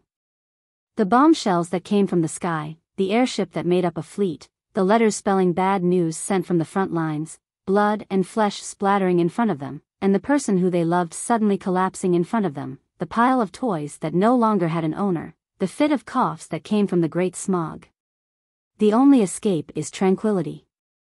The golden retriever, Susie, also shut her eyes in Massachusetts. She used the human language to recite those words in her heart, but she failed to notice any changes in her surroundings. Suddenly, in her soul, in her body of heart and mind, Audrey's voice sounded, "Susie, I succeeded. I've always been worried that I'll become more and more indifferent as my sequence increases due to the potion's effects, that I'll become more and more like a mythical creature instead of a human." Susie raised her head in confusion and saw that although the blonde girl's eyes were tightly shut, tears had unknowingly covered her face. Then, she heard Audrey say in her heart, "Thankfully, I can still feel their sorrow." How nice. In Susie's eyes, teardrops fell from the corner of the blonde girl's eyes. It was crystal clear. At this moment, the sun's final ray of light was swallowed. The night brought about tranquility. Everyone opened their eyes and said in a calm voice, "The only escape is tranquility." After crying without restraint, the bright, cheerful Audrey's mood became heavy. She became a little sensitive and a little sad. It made everyone who saw her feel a sense of love from the bottom of their hearts. Under all kinds of protection, she returned to Empress Borough and returned to her room. Only then did she have the chance to seriously examine herself and digest the knowledge and experience she gained from the sea of collective subconscious. Others might not be able to tell, but Audrey knew very well that the tall, blonde, blue-eyed beauty in the mirror already possessed extraordinary strength and exaggerated dragon-scale defenses. She could break through a block of steel with one punch. Oh, I can still use dragon transformation. It's equivalent to using an incomplete mythical creature form. However, I have to wait until I get used to the potion and keep stacking up the correct psychological cues. Otherwise, I can lose control. Every dragon transformation can't exceed a certain amount of time. Otherwise, even if I have the means to treat my mind and soul, I'll be contaminated by madness and confusion, causing me to lose control. My current limit is about a minute. The core power of a manipulator is manipulation. I can allow a body of heart and mind pass through the sea of collective subconscious and enter another person's mind island. I can directly change their subconscious and read their thoughts, silently driving them to do all sorts of things. Matching manipulation is virtual persona. I can create many personas, allowing them to have a corresponding body of heart and mind. This aspect can resist a lot of influence in the mind domain, and on the other hand, it can allow me to use them to silently invade the target's island of consciousness without any signs of it. I currently can have only 13 virtual personas. A manipulator can also create a terrifying mental plague. By using the sea of collective subconscious, I can spread all kinds of mental illnesses and extreme madness. Yes, awe has turned into mind deprivation, a huge area of effect version. It's no longer just the single effect of awe. I can also transform my designated thoughts into a mind storm that will sweep the surroundings, affecting all my enemies. As a manipulator, it naturally comes with the ability to travel the sea of collective subconscious. It's called consciousness stroll. Otherwise, my target would have long left by the time I arrived at a location after a series of complicated manipulations. Audrey looked at herself in the mirror and suddenly revealed a faint smile. Then, she puffed up her cheeks and opened her mouth as if she was about to spew something. Since her mythical creature form was a mind dragon, it definitely had to have some form of dragon's breath. This was an attack that could directly stimulate and harm the target's body of heart and mind and soul body. It dealt damage in an area of effect manner, an upgraded version of psychic piercing. Following that, Audrey's green eyes turned slightly and she looked away. She sighed inwardly. This is what it means to be a demigod. These powers make even me feel afraid. How powerful is Mr. World for him to be able to kill Vin Rambus? In the ancient palace above the fog. As the participants of the hunting operation made their preparations, they decided to organize a private gathering to discuss the details. A manipulator is that terrifying? The magician Furs looked at Miss Justice beside her and blurted out in shock. Just now, Audrey had briefly mentioned the changes she had undergone after becoming a demigod. Although she didn't elaborate in detail to protect her trump cards, it still left the magician, the hermit, judgment, and the star in shock. Actually, it's not that terrifying. Mr. World knows very well. Audrey cast her gaze to the bottom of the long, mottled table. The World Gehrman Sparrow didn't nod as he tersely acknowledged. I also had powerful helpers before I could kill Vin Rambus. He paused and said, before discussing the hunting operation, I would like to know how to make the Abraham family sense my friendliness. 1. Adapted from The Lotus Eaters by Tennyson. 2. Adapted from The Cry of the Children by Elizabeth Barrett Browning. 3. Adapted from The Bridge of Sighs by Thomas Hood and Lotus Eaters by Tennyson. Chapter 1191 Grasping One's Mentality Friendliness. Upon hearing the World Gehrman Sparrow's question, Furs nearly doubted her ears. The image of Mr. X's head that was put together, leaving it covered in cracks, crevices, and blood surfaced in her mind. Just as Furs was deliberating over her words, Audrey glanced at her and smiled at the World Gehrman Sparrow. To let the Abraham family sense your friendliness, it isn't about what you do, but what Miss Magician writes in her letters. That's right, unless I appear directly in front of Miss Magician's teacher, his understanding of me will only be limited to the various rumors and things that Miss Magician tells him. As long as the story she tells is good enough, even if it doesn't fit the actual situation, it doesn't matter. Klein suddenly realized that he had been splitting hairs on the question. Furs was somewhat enlightened by Miss Justice's words, but she didn't fully understand it. After looking at the hermit, the star, and company, Justice Audrey said to Furs, you need to convey Mr. World's friendliness to your teacher. For this, you can fabricate some stories and not tell him the truth. Then what should I say? Furs asked for advice. This wasn't because she wasn't good at making up stories. On the contrary, this was what she was most adept at. However, the problem was that writing a novel that was well received was different from a story that could convince people. If she could get a senior psychologist's advice on the latter, it would undoubtedly be easier. Audrey had already thought of the details of the letter before she opened her mouth. She replied unhurriedly, it's obvious that your teacher has already noticed that you've rapidly advanced, and because of Mr. X's death and all sorts of sensitive issues, he has a certain level of doubt and vigilance regarding the Beyonder circles that you've participated in. Yes. Furs nodded indiscernibly in agreement with Miss Audrey's judgment. If her teacher, Dorian Gray Abraham, was careless, he wouldn't have been able to survive to this day. He would have long been caught by the Aurora Order or died in the hands of other powers who were interested in the Abraham family. Audrey continued, in such a situation, he will still maintain contact with you. He will teach you knowledge, give you formulas, and provide you with ingredients. This shows that, on the one hand, he acknowledges your character and morals, and on the other hand, he will also have a certain level of anticipation for you to obtain important information from the mysterious and dangerous Beyonder circle, as well as you becoming a Sequence 4 demigod. This is the mentality we want to exploit. Audrey originally wanted to use the more neutral term, grasp, instead of exploit, but after pausing for a moment, she chose to face herself directly and face the essence of the matter.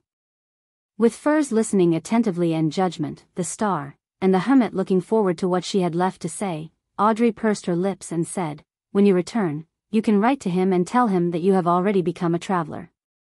It will make him happy for your growth, and also be surprised by such an exaggerated advancement speed. Then, you can answer the question he asked previously, saying that the gentleman who was seeking to purchase the Worm of Star had mentioned something, that the ancient curse in the Abraham family seems to come from a secret existence known as Mr. Door.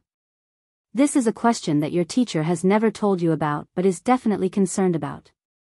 Without a doubt, he will feel fear towards the gentleman who seems to know that you're related to the Abraham family. He will want to avoid you, but he will definitely yearn to know more. He will then try to find out what secret lies behind the curse that has plagued generations of Abrahams, one that he has no solution to. At the same time, a letter exchange isn't a direct meeting. It will give him a certain sense of security. He might change his residence, change his identity, and use a more roundabout way to receive the letter, but there is a high chance that he will not sever the connection. Maintain this connection. step by step, reveals something more valuable. You will awaken your teacher's desire and use it to portray an image of Mr. World so that your teacher can experience some form of friendliness.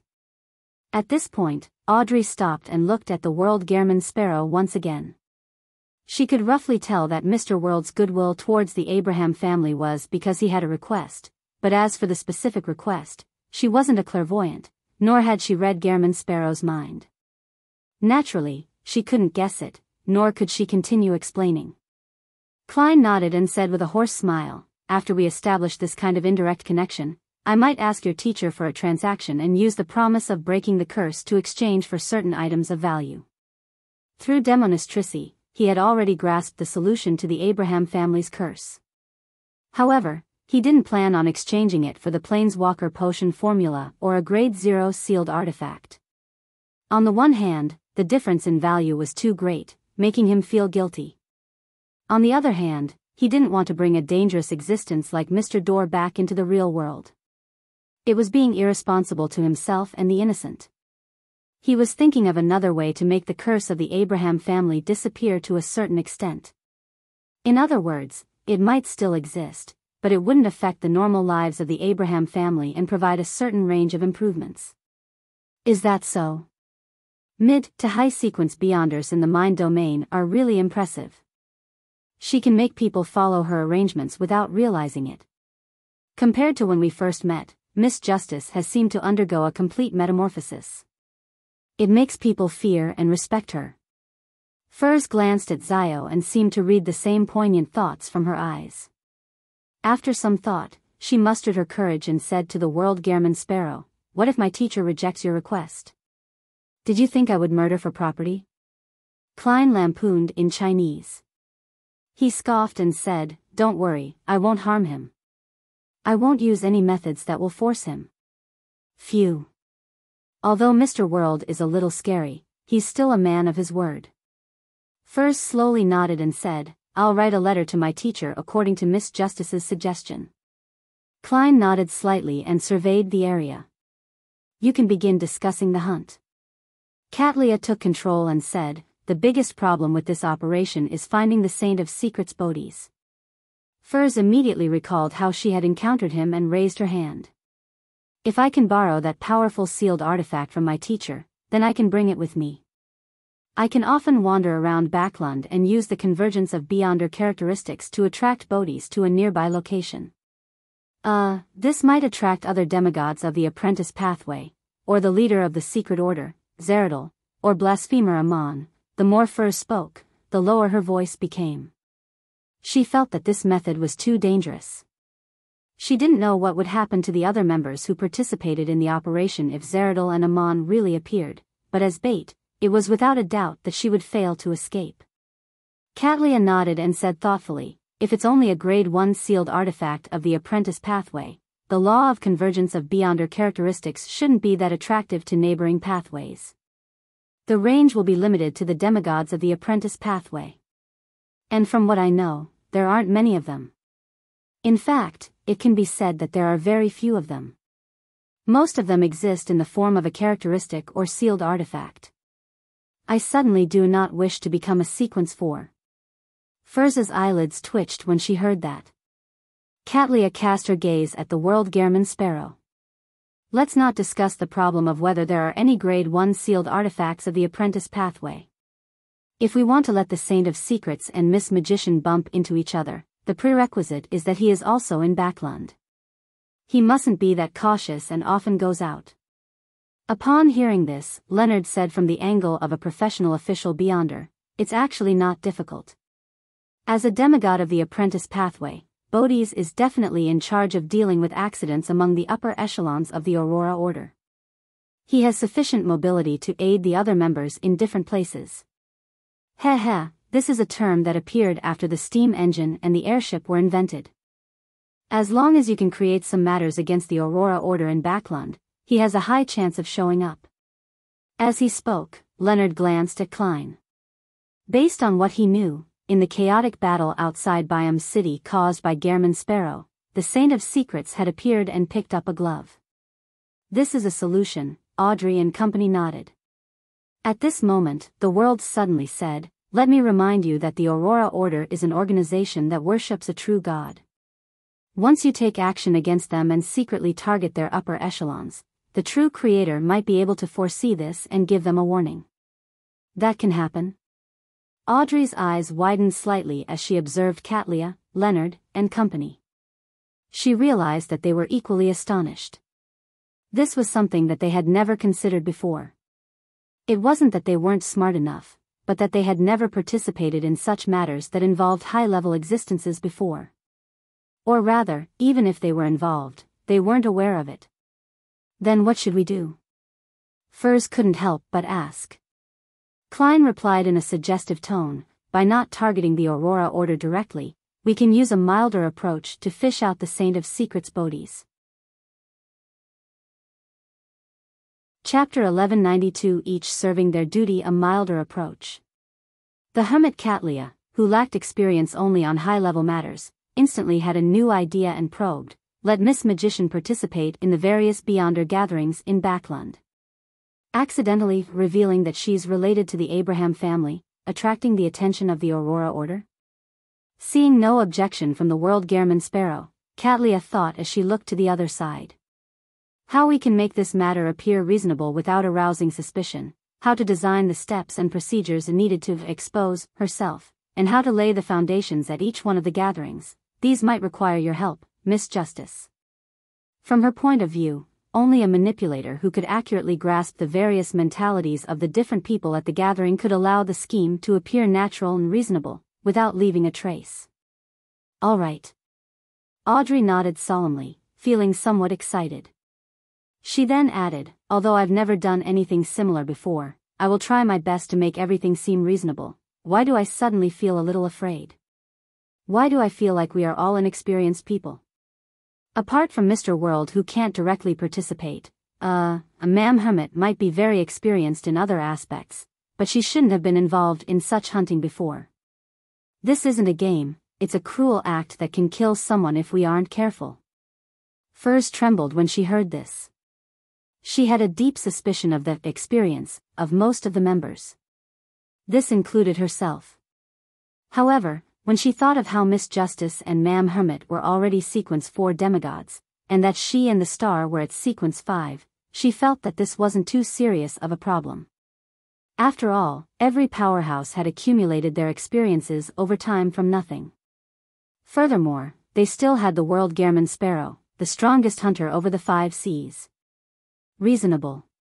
Scheme. Manipulation. Listening to the conversation between Ma'am Hermit and Miss Justice, Klein subconsciously extracted the keywords. This reminded him of how he had used 0-08 and the experience of playing out situations that had been arranged by 0-08. He couldn't help but sigh inwardly. It's no wonder the spectator's sequence 1 is called author. This is indeed a very reasonable development, but it can change from a guidance to being forced. There's no need to rush yourself to make the arrangements in detail. Go back and think it over carefully. Yes, at the same time, we need to combine the feedback from the scene to make adjustments. Katlia nodded in thought as she immediately had a new idea. When Miss Magician participates in the Beyonder gatherings, it's best you hide in the vicinity. Use your control of the sea of collective subconscious to monitor every participant's thoughts and accurately grasp the feedback. Would 13 virtual personas be enough? There should be more than 13 members at a Beyonder gathering. I can switch to using monitoring to select a target to focus on. Audrey quickly analyzed the feasibility of the suggestion and tersely acknowledged. That wouldn't be an issue. To her, this was also a form of training. At the same time, it was also a form of acting. She didn't directly use her Beyonder powers to affect the target, but instead used her precise understanding of the target's mental state to manipulate them by using words, behavior, actions, and a script. Seeing that there was no problem on Miss Justice's side, the hermit Katlia looked at the magician. "In order to prevent a surprise attack, and to better grasp your surroundings, I need to plant something on you." "What is it?" Furs asked warily. Katlia glanced at the world at the bottom end of the long, model table. After receiving the permission of Mr. Fool's Blessed, she raised her hand and pressed it between her brows. A pair of transparent eyes appeared in front of her, ones that were without eyelashes, looking cold and heartless. This is the eye of mystery prying. After becoming a mysticologist, I can place it on someone else's body. Whatever it sees, it will be what I see. Furthermore, once it enters a concealed state, it will be very difficult to be discovered through other means. Katlia gave a simple introduction. Upon seeing this scene, Klein leaned back slightly and sighed inwardly. When he first grasped spirit vision, he had seen something similar behind old Neil. If he had the mysticism knowledge he had now back then, he would have detected the problem earlier. Perhaps things would have developed differently. If this strange eye were to be planted on me, wouldn't I be watched by Ma'am Hermit when I go to the bathroom? Furs secretly drew a cold gasp as she hesitantly asked, "Can we plant it before each gathering? If we make frequent contact with each other, we'll be easily discovered. Besides, the Saint of Secrets wouldn't only appear at times you choose." Katlia nudged the heavy glasses on her nose bridge and explained. "Don't worry, I won't look at things I shouldn't see." It was a lesson learned through blood. Furs fell silent for a few seconds before she slowly exhaled. "All right then," Katlia nodded slightly and continued, "after discovering clues to the Abraham family, the Aurora Order will definitely do a certain amount of investigation. And for safety, so as to prevent any accidents from happening, they will definitely send out someone with a certain level of confidence. Among them, the Saint of Secrets Bodis is undoubtedly the person who is most interested in the matter regarding the Abraham family. In addition, Backlund isn't suitable for a King of Angels' main body to be active in, so the probability of him appearing is the highest." At this moment, the star Leonard, who was leaning against the back of his chair, raised his hand and said, "Not necessarily. According to the information we have gathered, the Aurora Order has other high-ranking members in Backlund, Saint Tenebris. After Mr. A disappeared, he came forward to organize certain matters. When the time comes, the person responsible for tracking the clues to the Abraham family might very well be him, not the Saint of Secrets. After all, this is his diocese. The demigod I met when I assassinated Mr. X was Saint Tenebris?" Klein nodded in enlightenment without bringing any attention to himself. Katlia was already prepared for this. Without any hesitation, she said to the star, "This might require your help. In the near future, you should investigate more cases involving the Aurora Order and strike at them more. This way, it will be inconvenient for them to move around. After discovering clues about the Abraham family, they might very likely seek reinforcements, getting, yes, the more mobile and more concealed Saint of Secrets to be responsible for it." Leonard thought of his recent mission list and nodded slightly. Sure. As the captain of a Red Gloves team, he had the right to do so. The only problem is, could this be predicted by the true creator? After Leonard agreed, he turned to look at Klein. After some thought, Klein pointed out indirectly. "You are similarly under the gaze of a deity." Leonard retracted his gaze as though he had gained some understanding. He said to the hermit Katlia, "I have no further questions." The hermit Katlia raised her glasses and cast her gaze towards Judgment. "We will try our best to limit the Beyonder circles that Miss Magician will be involved into East Borough and the Backlund Bridge area. These should be places you are familiar with. You have to constantly be aware of any abnormalities. Inform me immediately about the surroundings of the gathering's location." "All right." Although Zio was disappointed that she was involved in the periphery matters, she knew very well that with her strength, she could only do so much. At that moment, Katlia thought for a moment before saying, "You are a judge. When the time comes, you might need to do some area of effect prohibition. This might not be effective against the Saint of Secrets, Bodis, but it should be able to cause some interference. Don't doubt it. As support, mid-sequence Beyonders can similarly influence a saint to a certain extent. All of this is under the premise of a demigod resisting a demigod, while all I provide is support."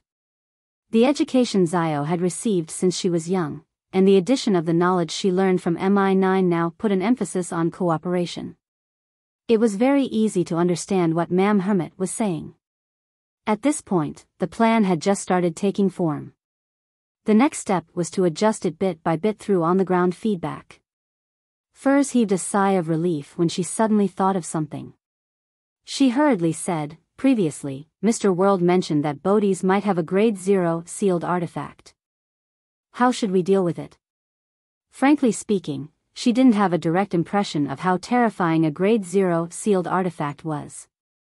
This was because she had never encountered one before and had never seen anyone encounter it before. However, she had experienced the grade 1 sealed artifacts that Gehrman Sparrow had borrowed from Mr. Fool.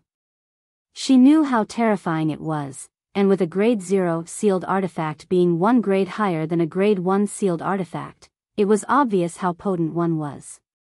In the rumors that Furs had heard, some grade 0 sealed artifacts could even destroy Backland, or even the world. Katlia said after a few seconds of silence, "On the one hand, through Miss Justice's grasp of the minds of the people around you, she will be able to find traces of possible existences. On the other hand, with Miss Judgment's understanding of the various anomalies in the region, and combining it with divination, we will be able to determine ahead of time if there are any sealed artifacts. If we can't get any feedback from all of this, and if the Saint of Secrets has a grade 0 sealed artifact with him, you don't have to be too afraid. He won't kill you immediately. He will definitely try to gain control of you and interrogate you at a safe place. We have enough time and opportunities to separate him from the sealed artifact. Remember, a sealed artifact that a Beyonder possesses isn't completely a part of his strength. During this process, didn't you record some high-level Beyonder powers? If the situation is critical, don't hold back, and try your best to escape." Sounds like you're not very confident either. Furz's face suddenly turned pale as she forced a smile. "I'll try my best." At this moment, the World Gehrman Sparrow took the initiative to speak. "In times of necessity, pray to Mr. Fool. I will also ask him to provide his protection in advance and provide some revelations. As this operation wouldn't pose a threat to Klein's actual body regardless of the development, and it might involve a grade 0 sealed artifact, he could only gain some revelations from his initial control of Sapphira Castle." "That's good." Furs, Zio, and company heaved a sigh of relief. When the private gathering was coming to an end, Klein glanced at Katlia and said, "It looks like there's no way to end the operation before New Year. I'll provide you with the advance payment." He then condensed some of mysticism knowledge he had never mentioned into a pale white brilliance and pushed it to the hermit. "You're tuning in to the Biyao's Wuxia Chronicles YouTube channel. Don't forget to subscribe and join us on this journey to catch the most captivating stories.